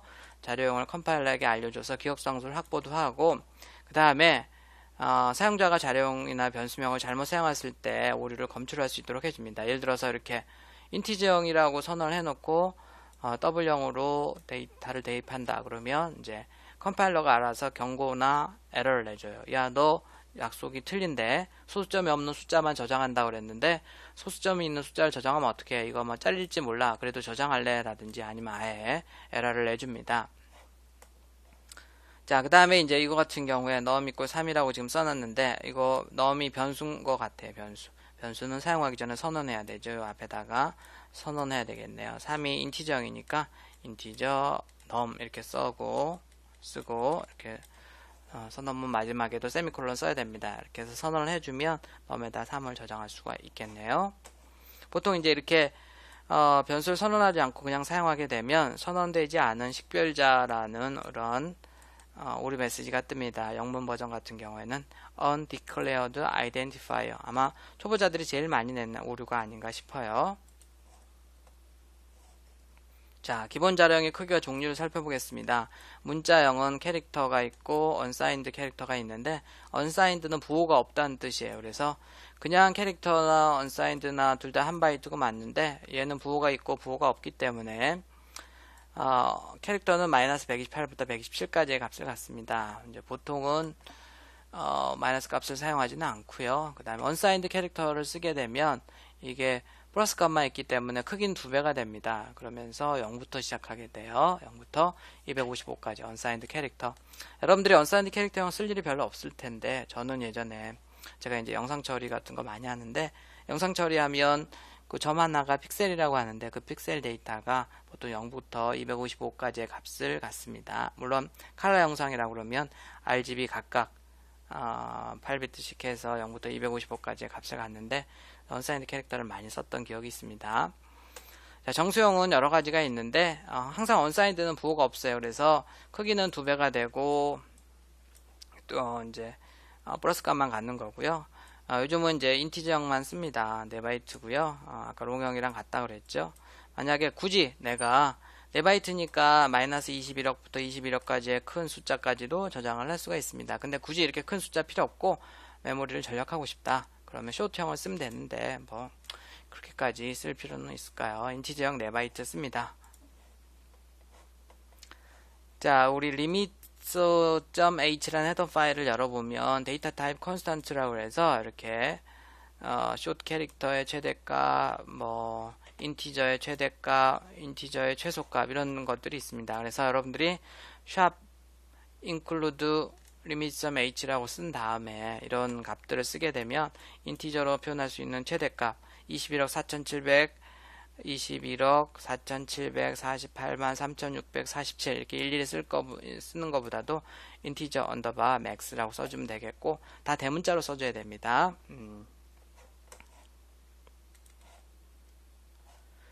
자, 문자형 캐릭터예요. 문자 하나를 저장하는 형이 되겠고, 한 바이트의 메모리를 할당합니다. 캐릭터, 뭐 변수 이름 써주면 되겠고, 그냥 쓰면 쓰레기 값이 들어가고, 여기다가 초기 값을 주면 한 바이트에 A라는 값으로 초기 값이 되죠. 아스키 카드 값으로 저장이 된다 그랬고요. 문자 상수를 쓸 때는 반드시 단일 인용번호를 써야 됩니다. 자, 벌써 한 6, 7번쯤 얘기했어요.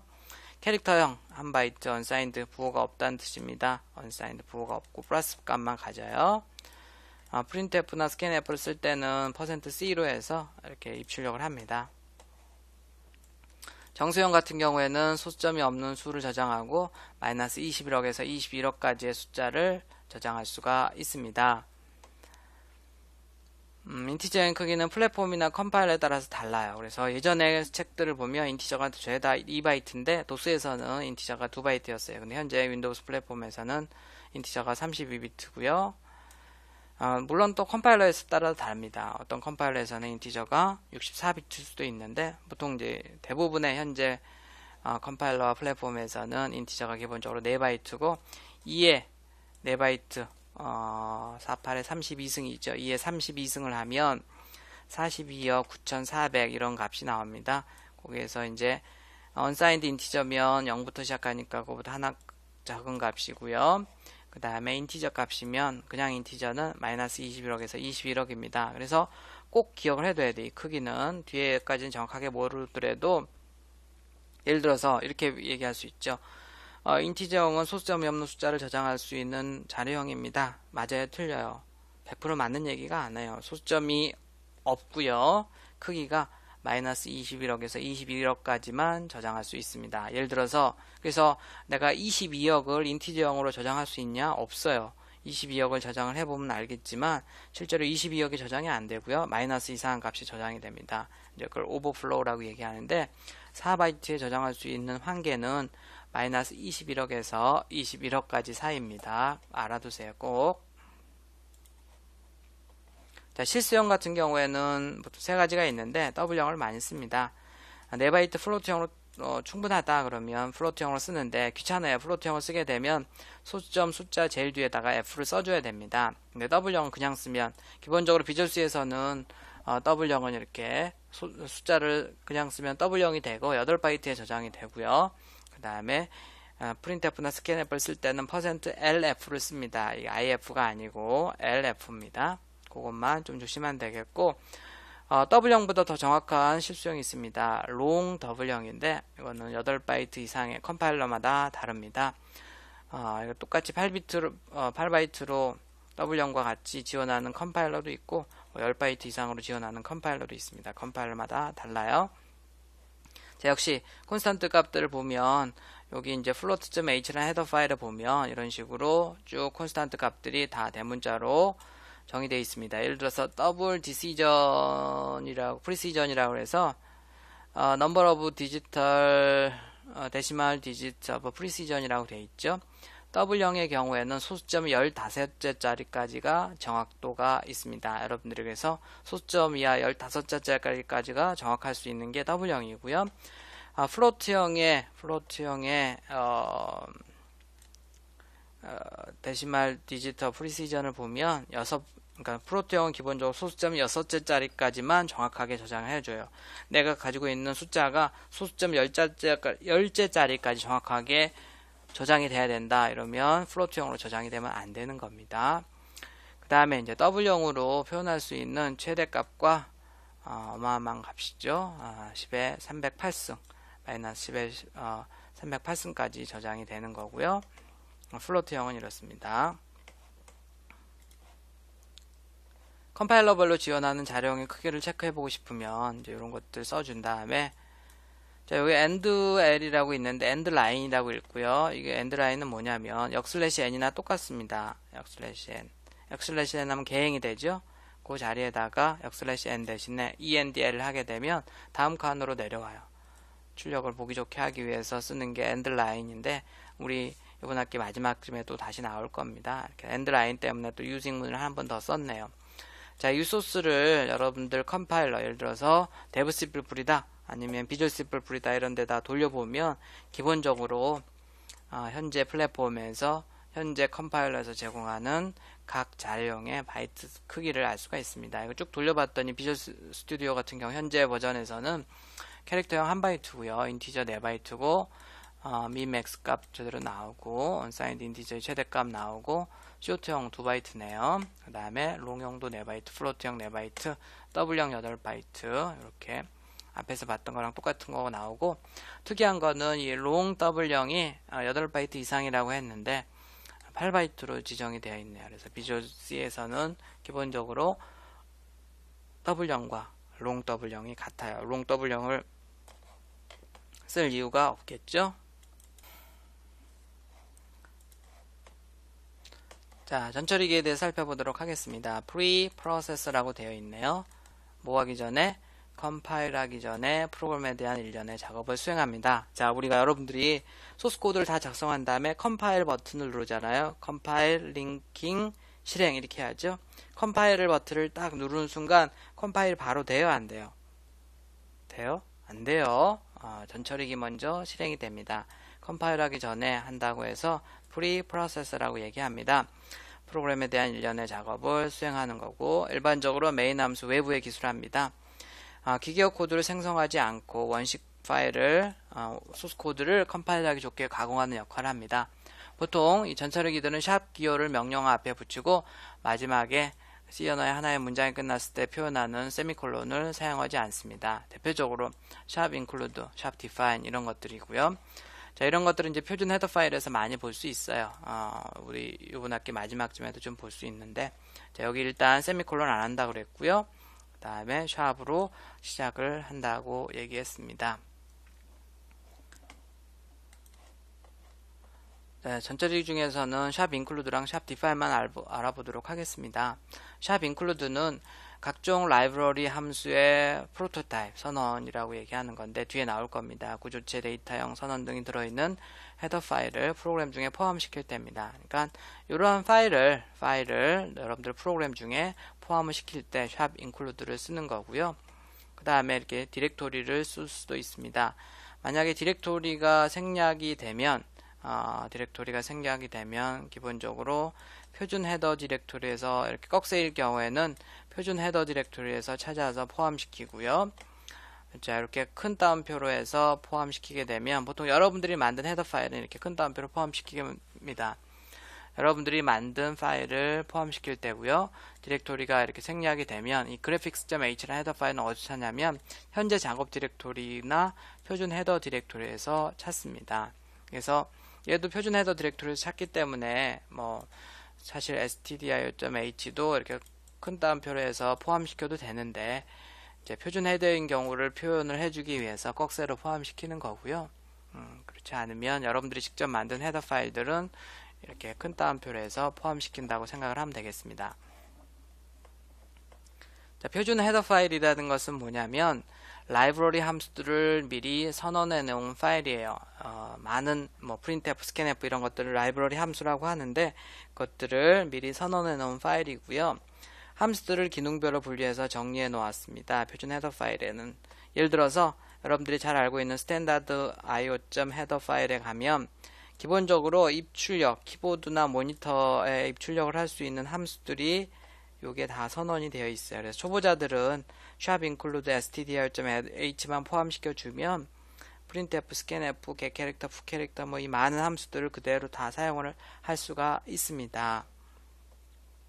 함수는 사용하기 전에 선언을 해야 되는 거기 때문에 그래요. 자, 여러분들이 이제 도움말을 보더라도 required header라는 부분이 있는데 자, printf 함수를 쓰기 위해서는 얘를 포함시키십시오. 이런 얘기입니다. 그래서 여기 지금 전처리기가 몇 개가 있습니까? 한 개예요? 세 개예요? 세 개죠? 우선 요거 먼저 보면 이걸 컴파일을 하잖아요. 그럼 이게 그대로 컴파일이 되지 않습니다. 어떻게 컴파일이 되냐면 stdio.header가 요 메인 함수 앞에 붙어요.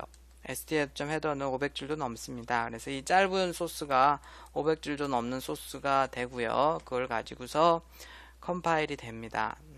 샵 include는 그 헤더 파일을 그대로 파일을 포함시킨다는 거고 샵 define은 뭐냐면 AA라는 얘를 프로그램에서 찾아서 다 2로 바꿔라 이런 뜻입니다.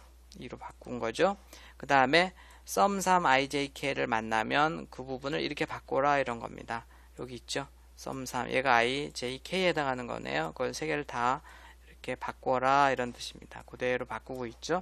이거 역시 컴파일 하기 전에 일어나요. 그래서 이 소스를 컴파일을 하면 이 소스를 가지고 컴파일이 안 됩니다. 이 소스를 이용해서 컴파일이 되는 거예요. 이렇게 해서 컴파일 하기 전에 하는 것들이 전처리기라는 거예요.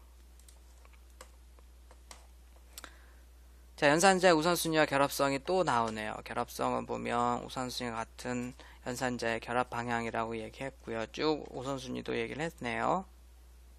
연산자의 우선순위를 보면 가로 안의 수식이 제일 우선순위가 높습니다. 사칙 연산의 경우에는 곱하기 나누기 그 다음에 더하기 빼기.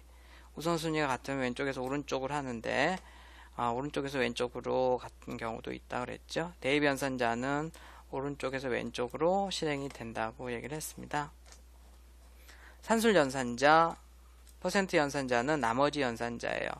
A를 B로 나누었을 때 나머지가 나옵니다. 둘 다 정수여야 되고요. 이거 얼마입니까? 나머지 1인가요? 1. 1이죠. 몫은 3인데 나머지는 1이죠. 나머지 구하는 거니까 1이 나옵니다. 그 다음에 더하기 빼기가 우선순위가 더 낮고요. 관계연산자, 조건문을 비교할 때 쓰는 크냐, 크거나 같냐, 작냐, 작거나 같냐, 뭐 이런 것들 같아, 같지 않다, not equal이라고 씁니다. 자, 조심해야 돼. 이거는 뭐 하나를 쓰면 같냐라고 묻는 거고, 대입을 시켜주는 거고요. 이렇게 같냐라고 물을 때는 equal 두 번 씁니다. not equal, 같지 않냐 이렇게 묻는 거고. 자, A가 70, B가 50인데 이렇게 이게 참입니까? 거짓입니까? 거짓이죠. 거짓은 0이 출력이 됩니다. C나 C++에서 거짓을 출력하면 0이 나와요. 그 다음에 A not equal B, A가 B랑 다르냐? 참이죠. 참은 0 이외의 값이 나오는데 보통 출력을 해보면 1이 나옵니다. 그래서 얘는 0이 나오고 얘는 1이 나와요. 논리연산자 and, or와 not이 있는데요. 이렇게 두 개가 and면 둘 다 참여해야 됩니다. 참이죠? 그러니까 and니까 참이 나와서 결과가 1이 나옵니다. 출력해보면 1이 나와요. or와 연산자는 둘 중에 하나만 참이면 돼요. 벌써 얘가 참이잖아요. 뒤에 거 해보지도 않고 1이 나옵니다. and 연산자는 자, 둘 다 참이 돼야 되는데 벌써 얘가 거짓이죠. 그럼 역시 얘도 뒤에 거 보지도 않습니다. 0이 나와요. 자, 이런 것들을 우리 이제 배웠는지 모르겠지만 short circuit 룰이라고 해서 서키트 언어로는 circuit 룰이라고 얘기해서 여기 지금 오와 연산자에서 앞에가 참이면 뒤에 거를 실행하지 않는다. and 연산자에서 앞에가 거짓이면 뒤에 거 볼 필요도 없이 거짓이니까 실행하지 않는다. 이런 룰이 있어요. 자, 그 다음에 5는 참이잖아요. not 5니까 거짓이 되겠죠. 거짓이 하는 0이 아닌 수는 모두 다 참이에요. C나 C++에서는. 그래서 0이 나옵니다. not 5. not 0 하게 되면 그때 이제 참이 되겠네요. 0은 거짓이고 나머지는 다 참이다. 마이너스 100도 참이에요. A가 5고 B가 0일 때 이렇게 하게 되면 A는 참이고 얘가 거짓이니까 0이 나온다 그랬죠. 5하에선 1이 나올 테고 A가 5인데 not A니까 0 거짓이 나오겠네요. 자, 캐스트 연산자 무지무지하게 중요한 연산자입니다.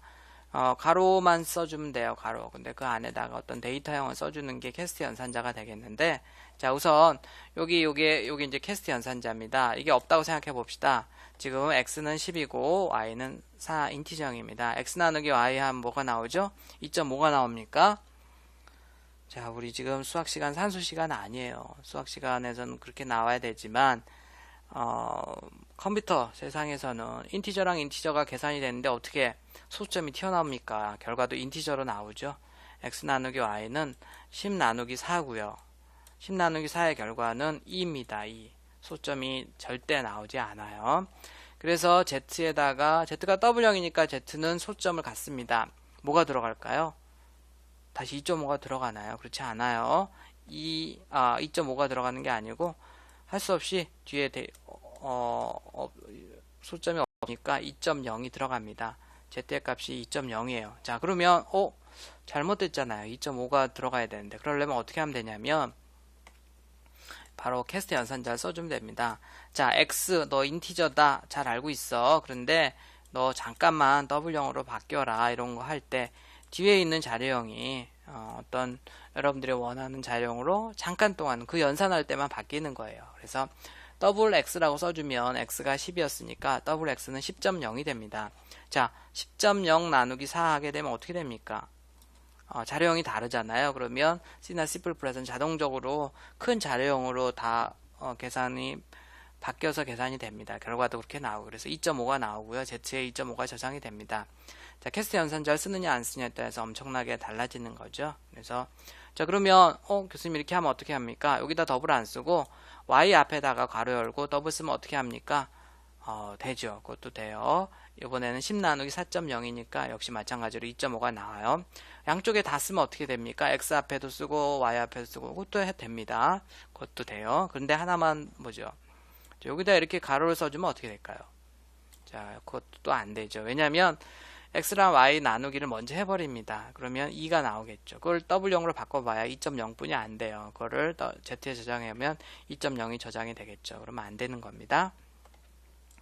자, 인티저형으로 캐스트 연산했는데 A가 대문자 A가 그냥 출력이 될 텐데 너 인티저형으로 출력해라 이거 얘기는 아스키 코드 값으로 출력하라는 얘기. 65가 출력이 되고요. 마찬가지입니다. 65 그냥 출력하면 65가 나와요. 근데 그거를 너 문자로 해라. 그럼 아스키 코드로 출력하라는 겁니다. 그래서 65에 숫자 65에 해당하는 아스키 코드 문자는 대문자 A죠. 그래서 대문자 A가 출력이 됩니다. 뒤에 있는 의 자료형을 잠깐 동안 강제로 바꾸는 용도로 사용하는 게 바로 캐스트 연산자고 너무너무 많이 사용하는 연산자입니다. 자, 관계 연산자랑 논리 연산자를 섞어서도 많이 쓰는데요. 예를 들어서 내가 이제 성적을 매기려고 해요. 90에서 90 이상 95 미만이면 A라는 성적을 주고 싶은데 수학에서는 이렇게 표현을 하죠. 스코어가 90보다 크거나 같고 95보다는 작고 이렇게 쓰는데 if문이나 이런 걸 이용해서 쓸 때는 이렇게 써줘야 됩니다. 이렇게 관계연산자랑 논리연산자를 합쳐서 해야 되는데 어떻게 쓰냐면 스코어가 일단 90보다 크거나 같고 95보다는 작은 요 범위에 들으면 참이다 라고 해서 이 부문으로 조건을 줄 때는 이런 식으로 줘야 됩니다. 그렇게 주지 않고 이렇게 주게 되면 문법적으로는 오류가 없어요. 그런데 이제 이렇게 줘서는 절대 여러분들이 원하는 결과가 나오지 않습니다. 자, 스코어 92로 넣어서 이 조건에 맞으니까 A가 출력이 될까요? 한번 직접 해보도록 하세요. 자, 그러면 여기에다가 이렇게 놓고서 한번 해보세요. 그러면 A가 안 나올까요? 역시 여러분들이 해보세요. 자, 비트 연산자, 비트별로 연산하는 건데 이렇게 자, 좀 전에 그거는 레포트입니다. 여러분들이 강의를 들으면서 이 강의를 들어야지만 알 수 있는 레포트예요. 자, 비트 연산자, 요게 이렇게 되어 있는데 비트 단위로 이진수로 다 바꾼 다음에 숫자를 다 AND를, OR을, XOR을 보수를 취하는 겁니다. 1의 보수. 1의 보수는 0은 1로, 1은 0으로 바꿔주는 거예요. 자, 이런 것들이 지금 이제 C나 C++이 하드웨어를 제어할 때 좀 용이한 특징을 가지고 있는 연산자라고 생각을 하면 되겠습니다. 배정 연산자. 자, A는 10이다가 아니에요. 이렇게 읽으면 안 됩니다. 10이라는 값을 A에 대입한다, 저장한다 이런 얘기고 심표 연산자를 제하고 우선순위가 제일 낮은 연산자입니다. 보통 이 A를 L value, left value, I value 아니에요. left value라고 얘기해요. 왼쪽에 있는 값이죠. 변수죠. 그래서 자, 저렇게도 쓰고 A에다가 5를 더해서 다시 A에 넣어주세요. 그럼 AA가 중복이 되죠. 이럴 때 지워버리고 이 플러스를 이퀄 앞으로 넘깁니다. 그래서 만들어진 게 플러스 이퀄 연산자예요. 복합 배정 연산자라고 얘기하죠. 마찬가지입니다. 이것도 A에다가 하나 더해서 A 넣는다. 이거를 A 플러스 이퀄이라고 하고 1이라고 쓰고, 특별히 얘는 A 뿔뿔이라고도 씁니다. 하나 감소시키는 거는 A 마이너스라고도 쓰고요. 자, 얘랑도 같은 거죠. 그래서 복합 대입 연산자들이 이렇게 많은 종류의 대입 연산자들이 만들어져요. 자, 제어문을 보면 순차성을 갖는 문장의 실행 순서를 변경한다 그랬죠. if와 for문이 가장 많이 쓰인다고 얘기했고요. 단순 if문의 경우에는 예를 들어 조건 19세 이상이면 조건이 if문 다음에 괄호에 옵니다. 19세 이상이면 그 다음에 그 괄호 다음에 이제 할 수 있는 일을 이 조건이 참일 때 하는 일을 뒤에다 적습니다. 자, 19세 이상이면 이렇게 프린트를 해주는 거죠. 옆에다 써도 되고요. 다음 줄에 써도 되고요. 조심해야 될 거는 이렇게 두 줄 이상이 if문에 걸리면 참일 때 실행을 한다 그러면 이렇게 중괄호로 블럭을 묶는다고 얘기해서 항상 이렇게 블럭으로 묶어줘야지 얘가 참일 때 이 두 줄을 실행하게 되어 있습니다. 만약에 이거를 없애주면 기본적으로 이 한 줄만 실행하게 되어 있어요. 참이더라도 그러니까 조심해야 됩니다.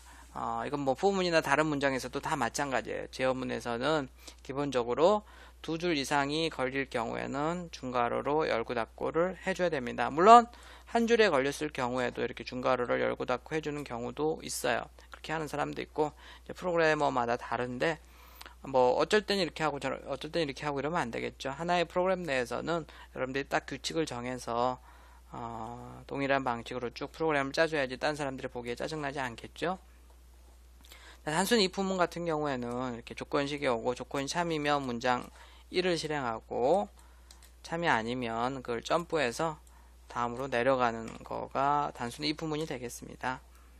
if else문은 이제 아까는 뭐 이렇게 해라 끝났는데 그렇지 않으면이 더 오는 거예요. 그렇지 않으면 해가는 게 else입니다. 이렇게.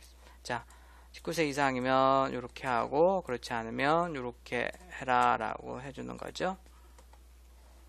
조건식 문장 1 참이면 문장 1 이렇게 거짓이면 아까는 그냥 점프했는데 이제 문장 2를 실행하라는 얘기죠.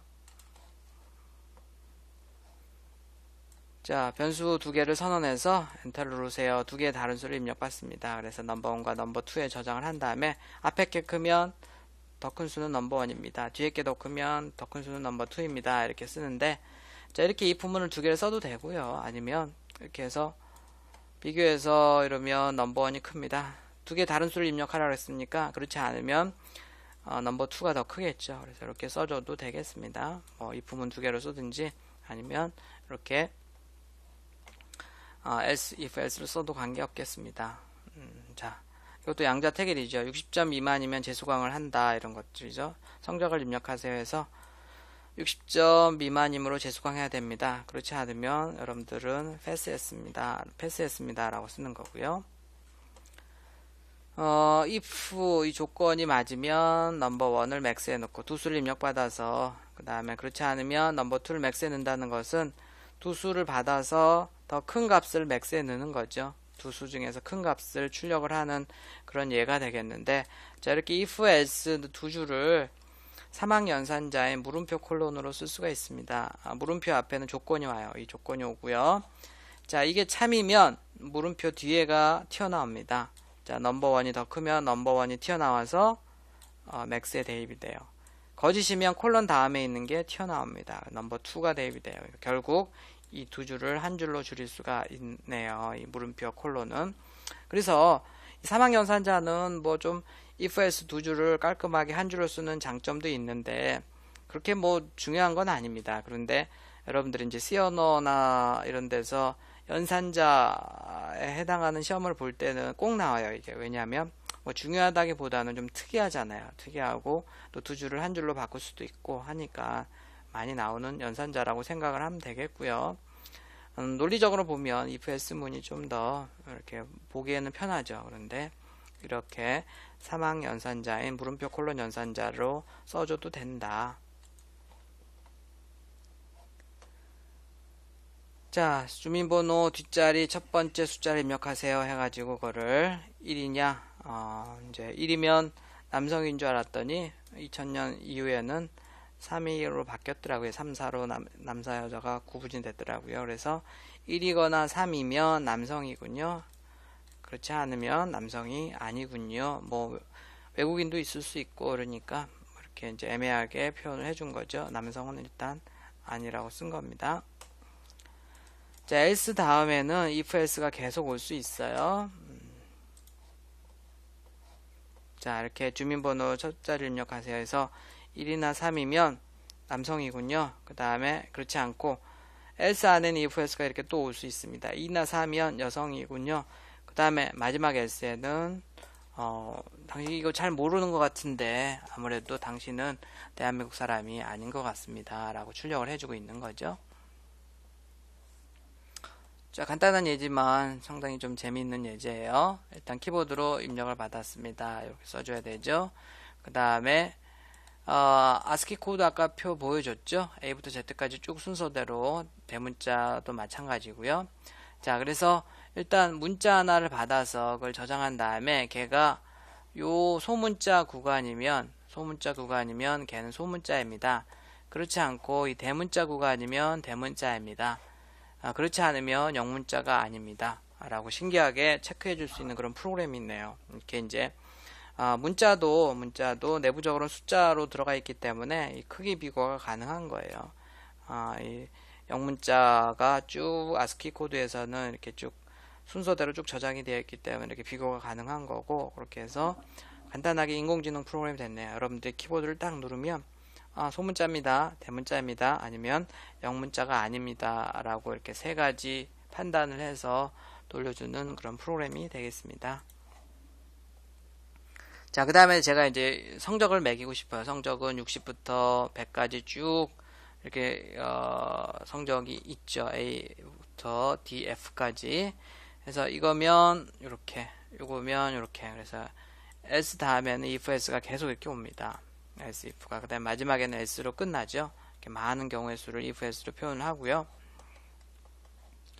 if else가 이렇게 많이 들어가는 경우는 보기가 불편하죠. 이제 그럴 때는 스위치 케이스를 쓰는데, 사실 앞에 얘의 경우에는 스위치 케이스를 쓰기가 좀 곤란해요. 왜냐면 범위를 검사하는 문제는 이 스위치 케이스문은 적당하지 않습니다. 스위치 케이스문은 이럴 땐 이렇게 딱딱 떨어지는 경우에, 조건인 경우에 스위치 케이스문을 쓰고요. 뭐 몇부터 몇까지는 이렇게, 하는 것은 if else로 쓰는 게 일반적이죠. 결과가 정수형으로 딱딱 떨어지는 경우에만 선택할 수 있어요. 이것도 실수형 경우에도 안 됩니다. 자, 여기 이제 스위치 다음에 어떤 수식을 써요. 결과가 정수형인 수식을 쓰게 되겠고, 그래서 범위를 검사하는 문제는 적당하지 않고, 여기에 또 W형이나 소점 있는 숫자가 들어갈 수가 없습니다. 이 수식이 상수 1이면 이걸 실행해라, 그리고 빠져나와라. 수식이 상수이면 이걸 실행하고 빠져나와라. 이렇게 루프를 벗어나는 게 이제 브레이크 문장이에요.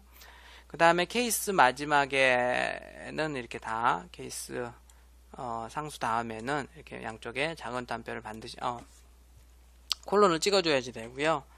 쭉 케이스들이 오고 마지막에는 디폴트라는 문장이 옵니다. 그래서 케이스별로 쭉 실행하다가 그 위에 걸리는 케이스가 없는 경우에 이 디폴트를 실행해라 이런 뜻이에요. 디폴트 다음에도 반드시 콜론을 찍어줘야 됩니다.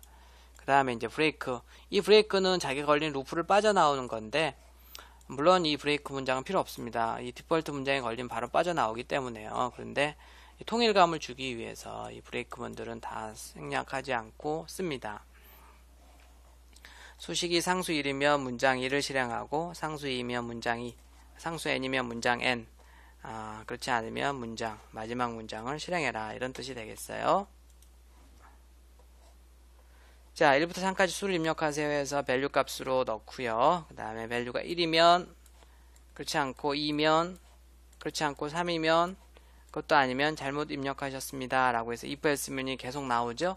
자, 이걸 깔끔하게 쓰게 되면 똑같이 쓰고요. 밸류를 받아서 여기다가 밸류를 씁니다. 밸류가 1이면, 2면, 3이면, 그렇지 않으면 해가지고 각각 프린트문을 쓰고 브레이크 문을 걸어주면 이것만 실행하고서 빠져나오게 되겠어요. 이 루프가 여기서부터 여기까지인데, 이 브레이크 문은 그 루프를 빠져나오는 겁니다. 그래서 이거랑 지금 똑같은 결과가 나오겠죠. 그래서 많은 경우의 수를 다룰 경우에 if else를 표현하는 것보다도 깔끔하고 보기가 좋죠. 그래서 스위치 케이스를 많이 쓰고요. 특별히 이제 윈도우스 프로그램 보면 알겠지만 윈도우스 프로그램은 경우의 수가 많잖아요. 그래서 이 스위치 케이스 문이 반드시 쓰이죠. 윈도우스 프로그램에서는. 자, 메인 함수에서 value 1부터 3까지 수를 입력하세요 라고 해서 인티저 value 값이 넣어줍니다. C++ 스타일로 했네요. 그래서 value가 1일 때, 2일 때, 3일 때 해서 써주면 되는데, 자, 여기 브레이크 문을 생략할 수 있을까요? 없을까요? 생략할 수 없다고 생각하는 사람들이 많은데 생략할 수 있어요. 근데 생략해버리면 어떻게 되냐면, 자, 1을 여러분들이 입력하잖아요. 그러면 여기부터 해서 계속 실행합니다. 1, 2, 3을 다시 입력해서 다 하고, 여러분들이 2를 입력하면 여기 케이스 2에 걸려가지고 여기서부터 케이스 3 디폴트까지 다 실행을 해요. 그런 게 원하는 결과가 아니죠. 그런 경우 일반적으로 이제 브레이크 문을 쓰는 게 일반적인데 꼭 그럴 필요는 없다는 거고, 근데 C샵이라는 언어에서는 브레이크를 반드시 써야 되고요. 그 다음에 여기 이제 숫자나 문자만 가능한데 C샵에서는 문자까지 레이블로 사용이 가능합니다. 자, 가감상기가 되겠습니다. 사칙 연산이 모두 되는 계산기로 바꾸는 거, 이것도 레포트입니다. 제가 이 강의를 듣고서 강의에 나오는 레포트를 해오세요 라고 하면 이 부분도 해오면 되겠습니다. 앞에도 하나 얘기를 했었죠. 자, 숫자를 이렇게 이제 받고 연산자까지 받습니다. 그래서 숫자는 인티저형으로, 연산자는 캐릭터형으로 저장합니다. 그 다음에 그 연산자, 여기는 지금 플러스죠. OP가 더하기일 때, 빼기일 때, 더하기일 때는 더해서 결과를 내고, 빼기일 땐 빼서 결과를 내고, 결과 이꼴 한 다음에 그 결과가 나오겠죠. 그렇지 않으면 다시 입력하세요 라고 끝나네요. 자, 그래서 앞에랑 똑같은데 앞에는 1, 2, 3 이렇게 썼는데 여기 양쪽에 왜 작은 따옴표 했죠? 더하기, 빼기 이런 것들은 문자죠. 문자기 때문에 이렇게 쓴 거고요.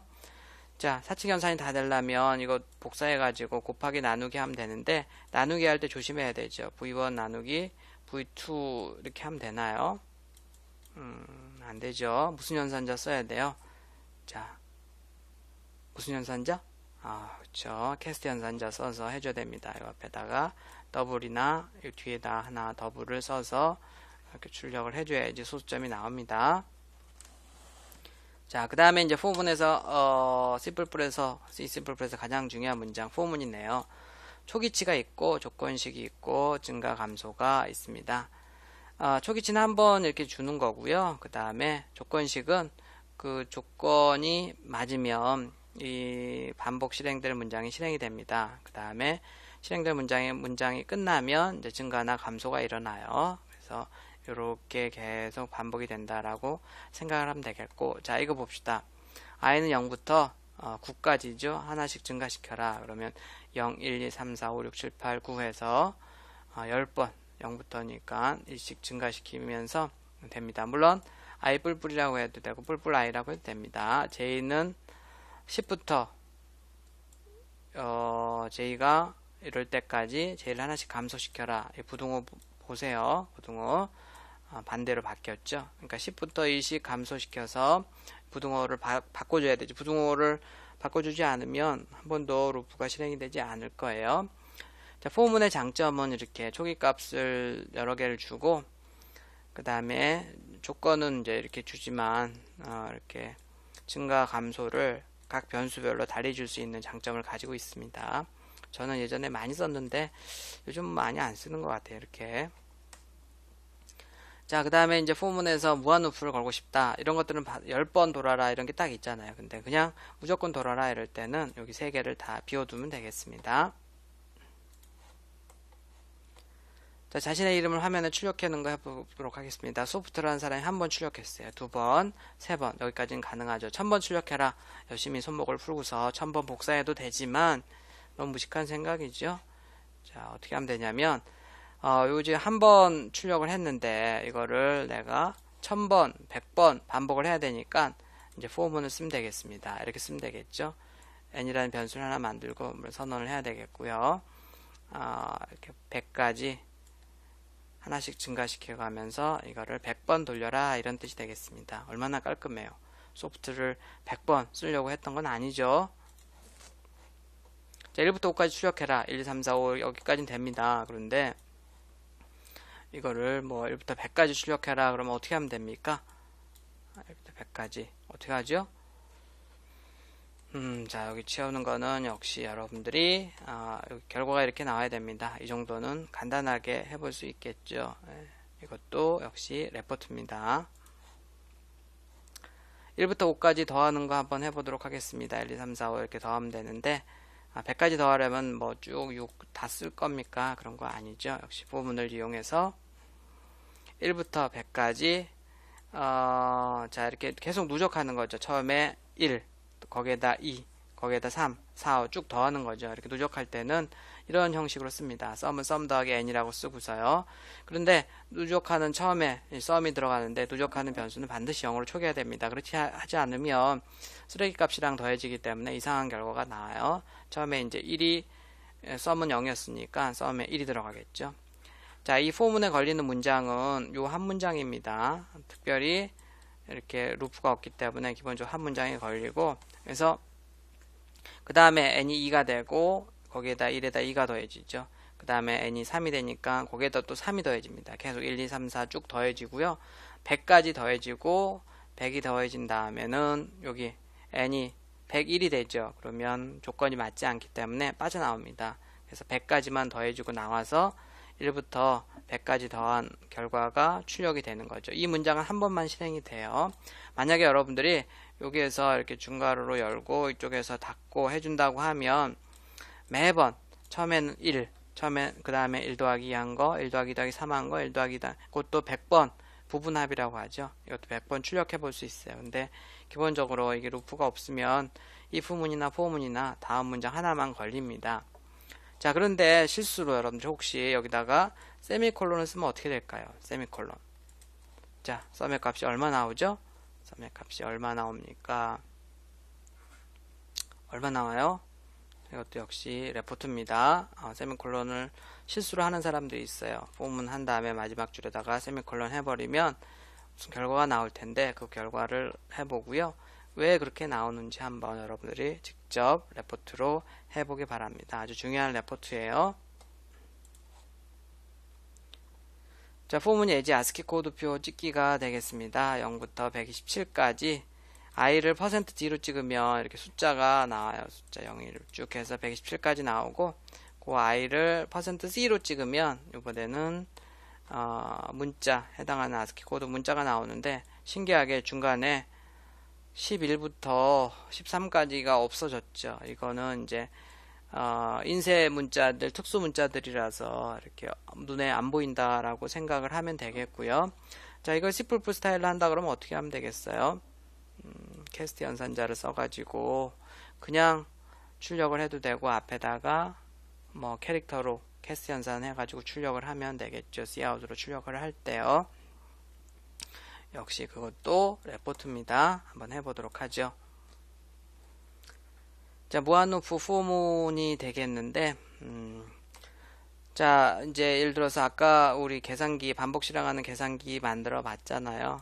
더하기 빼기 해서 만들어 봤는데, 아까는, C++ 스타일로 했었네요. 근데 이거를 한 번 하고 끝나는 게 아니고 계속 하고 싶어요. 그러면 어떻게 추가하면 되냐면, 내가 반복할 부분을 잡습니다. 여긴 지금 하늘색 블럭으로 잡혀 있죠. 자, 그 부분을 무한루프를 걸어줘요. 포문으로 무한루프를 건 다음에 그러면 여기 부분이 계속 반복이 됩니다. 어떤 사람은 이 무한루프를 이렇게 거는데 변수 선언을 매번 계속 할 필요는 없잖아요. 변수는 한번 선언해놓고 계속 쓰면 되니까. 자, 그 다음에 이렇게 무한루프를 일단 건 다음에는 이렇게 무한루프를 빠져나오는 조건을 씁니다. 그 다음에 그 조건이 맞을 때 브레이크 문이라는 게 자기가 걸린 루프를 빠져나오는 거예요. 그래서 무한 루프를 여기서 빠져나오죠. 그래서 반드시 이런 if 문과 조건을 빠져나오는 조건을 출력을 해서 사용자들이 보고 야, 나 이제 그만할래 라고 하면 어떤 그 조건을 입력해서 이 조건이 맞으면 여기를 빠져나오도록 하는 겁니다. 그래서 이 사람은 이제 0 더하기 0을 입력하면 프로그램이 끝나도록 만들어 놓은 거죠. 자, 여기도 역시 C++ 스타일로 바꾸고요. 여기 printf 대신에 cout으로 바꾸고 더하기 빼기 아까 뭐 레포트 했으면 해봤겠죠. 더하기 빼기 곱하기 나누기까지 넣어가지고 무한 반복 실행이 되는 사칙 연산 계산기 프로그램을 한번 만들어 보면 되겠습니다. 자, 포문 실습이에요. 자신의 이름을 1000번 출력하는 거, 뭐 1000번 실제로 컨트롤 C, 컨트롤 V에서 할 건 아니죠. 1부터 100까지 출력하는 거, 짝수만 출력하는 거, 5의 배수만 출력하는 거, 점점 느리게 출력하는 거, 1부터 1000까지 더하는 거, 다 이제 앞에서 좀 해봤는데, 이런 것도 좀 해보세요. 1부터 1000까지 출력이 되는데, 점점 느리게 한다는 건 뭐냐면, 자, 보통 그냥 출력하면 1, 2, 3, 4, 5, 6, 7, 8 쭉 같은 속도로 출력이 되죠. 그런데 처음에는 1, 2, 3, 4 빨리 출력이 되다가 뒤로 갈수록 990, 991 나오는 게 숫자가 모니터로 나오는 숫자가 점점점 느리게 출력이 돼요. 그런 것도 해보면 재밌습니다. 힌트를 주면 포문을 하나 더 써야 돼요. 자, 이메단을 받아서 99단을 출력하는 프로그램이라든지 키보드로 3을 입력하면 3단을 출력한다든지 뭐 이런 것들, 이런 조건을 맞춰서 하는 것들을 해보면 되겠습니다. 자, 이런 것들도 여러분들이 할 수 있을 만큼 해보면 도움이 됩니다. 꼭 C나 C++뿐만 아니고 다른 언어를 공부할 때도 사실은 언어의 문법을 배우는 건 금방이에요. 그런데 이렇게 이제 제어문들을 잘 쓸 수 있느냐 없느냐에 따라서 프로그램을 할 수 있느냐 없느냐가 결정되기 때문에 이런 것들은 여러분들이 할 수 있을 만큼, 강제로 제가 레포트라고 하진 않겠습니다. 할 수 있을 만큼만 실습을 해서 레포트로 제출하면 되겠습니다. 자, 포문이 끝났고요. while문 같은 경우에는 조건이 오고 조건이 참이면 반복 문장을 실행합니다. 간단하죠? 근데 여기다가 1이라고 쓰면 1은 항상 참이잖아요. 0만 아닌 값을 넣어주면 됩니다. 뭐 마이너스 100을 넣어도 되는데 보통 1을 넣어요. 무한 루프가 걸린 겁니다. 무한 루프. 자, 1부터 100까지 출력을 하는 예제인데 포문을 이용한 거고요. while문을 이용하게 되면 자, 포문은 초기값, 증감, 판단문 이렇게 다 같이 있는데 초기값은 밖에서 주고 판단문은 while문 안에 주고 증가감소는 또 while문 안에서 시켜주죠. 지저분하죠. 이게 마음에 드는 사람은 이렇게 하면 되겠습니다. 물론 당연히 이게 훨씬 더 깔끔하죠. 포문으로 쓰는 게. 마찬가지입니다. 1부터 100까지 더하는 건데 이렇게 변수를 선언한 다음에 초기값을 주고 그 다음에 조건문 그 다음에 증가감소를 한 줄에다 쓰는데 이렇게 초기값을 따로 주고요. 조건문이 있고 증가감소도 또 따로 시키고 있네요. 이런 식으로 while문을 이런 거에 while문을 쓰면 조금 뭐 번거롭죠. while문은 그냥 이 조건을 맞으면 무조건 실행해 이럴 때 많이 사용합니다. 자, do while문이 있어요. while문은 조건이 안 맞으면 한 번도 실행이 안 될 수 있는데 do while문은 일단 문장을 실행합니다. 한 번은 최소 한 번. 그 다음에 while 다음에 이 조건이 오기 때문에 이때 판단을 해요. 그래서 최소 한 번이라도 실행을 해야 되는 그런 반복 문장일 경우에는 do while문을 쓰는데 조심해야 되겠습니다. 아주 조심해야 돼요. 이 do while문은 while문과 다르게 뒤에 조건 while 다음에 조건이 오고 이렇기 때문에 반드시 세미콜론을 붙여줘야 됩니다. 정말 중요합니다. 이거 안 써가지고 틀린 사람들 아주 많고요.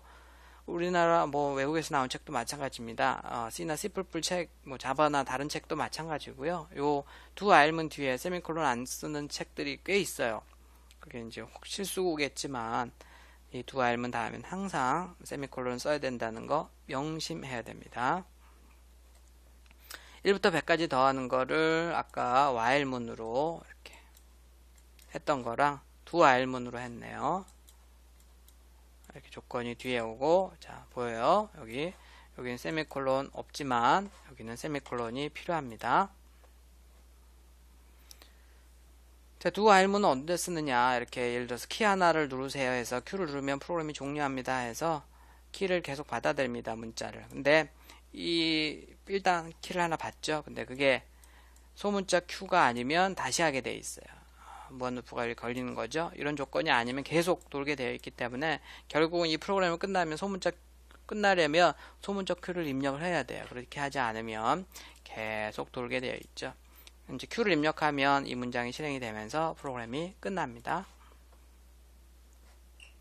조건에 맞게 입력받을 때 이 두 while문을 많이 씁니다. 자, 1부터 100까지 수만 입력을 받고 싶어요. 당신의 점수를 입력하고 엔터를 누르세요. 0부터 100 사이의 값이 아니면 다시 입력해야 됩니다. 이런 메시지를 보면 어때요? 그래? 내가 마이너스 100 넣어볼까? 200 넣어볼까? 이러잖아요. 그래서 받아가지고 바로 처리를 하면 안 되죠. 0부터 100까지의 숫자만 입력받게 해서 거기에 점수가 미만이면 60점 미만이면 재수강, 그렇지 않으면 패스입니다 라고 출력을 하고 싶은데, 그러면 강제로 프로그래머가 이제 받아들일 수 있도록 강제를 할 수가 있겠죠. 자, 이렇게 하면 되겠죠. 두 while문을 써가지고 0에서 100 사이가 아니면 또 계속 입력해라. 루프가 계속 돌고 있죠. 그래서 이렇게 사용자가 이 프로그램의 사용자가 쓸데없이 마이너스 100이나 200을 입력하더라도 다시 한번 계속 입력을 받아서 0부터 100 사이의 값을 정상적으로 입력을 받아서 로직을 처리할 수 있도록 하는 이제 그런 경우에 이 두 while문을 많이 사용을 합니다. 자, continue 문이 있는데요. continue 문은 사실 초보자들이 잘 쓰지 않더라고요. for, while 두 while문에서 루프의 조건식을 검사하는 부분으로 다시 되돌아갑니다. 자, 예를 들어서 지금 1부터 100까지 2씩 증가시켜 가면서 계속 더해가지고 그 결과를 출력을 하고 있네요. 자, 이건 뭡니까? 홀수만 쭉 더해가지고 결과를 1부터 100까지 홀수만 더해서 결과를 출력을 하고 있는데, 자, 이거랑 똑같은 문장을 어떻게 만들 수 있냐면 1부터 100까지 하나씩 증가를 시킵니다. 그런 다음에 n이랑 여기 지금 n이랑 2를 2로 나누어서 나머지를 구해요. 보통 이제 짝수냐 홀수냐를 비교하는 알고리즘이죠.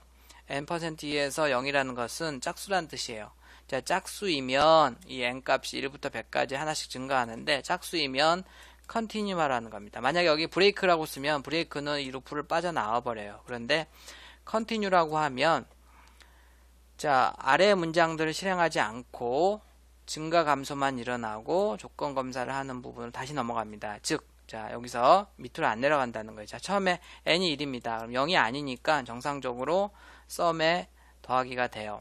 근데 이제 하나 증가해서 n이 2라고 합시다. 이 조건이 맞으면 continue 문이 실행이 되죠. 그러면서 이 continue 문은 밑으로 안 가고 조건을 증가나 감소만 시키면서, 그러니까 n이 3이 되면서 다시 1로 넘어옵니다. 조건이 맞으니까 1로 다시 오겠죠. 그래서 결국은 짝수일 경우에는 밑으로 안 가니까 더해지지가 않아요. 짝수들은. 홀수는 밑으로 가니까 홀수만 다 더해져서 결과가 나오는 것이 되겠습니다. 물론 이런 경우에 더 간단한 방법이 있는데 굳이 컨티뉴 문을 쓸 일은 없지만, 어쨌든 자, 브레이크 문은 자기가 걸려있는 루프를 그냥 빠져나옵니다. 자, 컨티뉴 문은 어떻게 하냐면 이 컨티뉴 문 밑으로 더 이상 내려가지 않고요, 증가나 감소가 일어나면서 조건식을 판단하는 부분으로 다시 올라간다고 생각을 하면 되겠습니다. 그냥 올라가는 게 아니고 증가나 감소가 일어난 연후에, 그런 이후에 이게 이제 조건식을 판단하는 부분으로 넘어가는 거예요. 자, 이것도 비슷합니다. 내가 이제 2부터 9단까지 하나씩 증가시켜서 그냥 쭉 그냥 출력하면 9단 출력하는 프로그램이죠. 근데 여기다 if문을 써놨어요. 자, 3단이거나 5단이거나 7단이거나 9단이면 continue라고 되어 있으니까 밑으로 안 내려가죠. 밑으로 안 내려가니까 증가나 감소만 일어나면서 다시 조건을 판단하는 부분을 넘어가니까 2, 4, 6, 8 짝수단만 출력을 하겠네요. 물론 이 if문 없애버리고 단 더하기는 2라고 단을 2씩 증가시켜주면 똑같은 결과가 나오죠. continue문을 연습해보기 위한 예제예요. 자, 브레이크문 벌써 여러 번 나왔지만 for, while, do while, 스위치 케이스문에서 많이 봤었죠. 자기가 걸린 루프 하나를 벗어나옵니다. 자, 이렇게 이런 조건을 맞으면 빠져나오세요 라고 하는 예가 되겠고, 2부터 9까지 이렇게 해서 쭉 하는데, 자, 이 결과가 어떻게 나올까요? 결과가 어떻게 나오는지는 여러분들이 직접 해보도록 하고요. 이것도 레포트입니다. A 곱하기 B 는 해서 A 곱하기 B한 결과가 나오는데, 자, 우리 프로그램 이 강의 마지막 주에 또 나오겠지만, 이 set with w라고 쓰게 되면 다음에 오는 애를 두 칸으로 찍으란 얘기입니다. 두 칸으로 찍으란 얘기예요. 그래서 자, 이 예제도 결과도 한번 확인해 보고 브레이크문을 정확하게 한번 이해하는 계기가 됐으면 좋겠어요. 임의의 개수 수를 입력받아서 평균을 구하는 프로그램이 되겠습니다. 자, printf문으로 쭉 계산하는 수가 몇 개인지를 해서 토탈에 넣습니다. 만약에 내가 토탈을 2라고 입력을 했다고 합시다. 그럼 토탈이 2가 들어가고 1부터 2까지. 자, 포문의 장점이 바로 이런 거죠. 이런 걸 변수로 취급할 수가 있는 거고요. 자, 2가 여기 들어가죠. 그래서 첫 번째 i가 여기서 1부터 시작하니까 첫 번째 수를 입력하세요 해가지고 num에다 받아서 sum에다가 저장합니다. 이 누적하는 변수는 항상 초기 값을 주라고 했어요. 그 다음에 이제 토탈이 2가 되죠.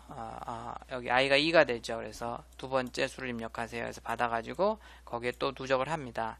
그래서 이제 두 번 입력 받은 다음에 그거를 토탈이 2니까 나누기 sum으로 해서 나누는데 둘 다 인티저형이니까 안 되죠. 하나를 W형, 이걸 무슨 연산자라 그래요? 야, sum 너 잠깐 W형으로 바꿔라. 그렇죠. 캐스트 연산자죠. 결과를 %F가 아니고 %LF로 찍어줘야지 제대로 나옵니다. W형은 %LF로 찍는 거예요. 자, 그렇게 해서 이제 만약에 뭐 3번 3을 넣어주면 3번 돌아가면서 3개의 평균값을 출력을 할 때 그렇게 잘 나오는 예제가 되겠습니다. 자, 이것도 역시 C++ 스타일로 바꿔보고요. 조금 여유가 되는 사람들은 C++ 스타일로 바꾸면 좀 더 깔끔하죠. 거기에다가 계속 반복되는, 이 프로그램이 계속 반복되도록 한번 바꿔보세요. 자, 처음에 3번, 그 다음에 이제 0을 입력하면 이 프로그램이 끝납니다. 라고 해서 바꿔보면 되겠는데, 제가 이제 시험에도 많이 내지만, 그 지금 반복해보라는 그 프로그램은 여러분들이 까딱 실수하면, 사실 실수를 해보는 게 좋아요. 이제 사실 그렇게 해봐야지 회사 가서 밤새지 않습니다.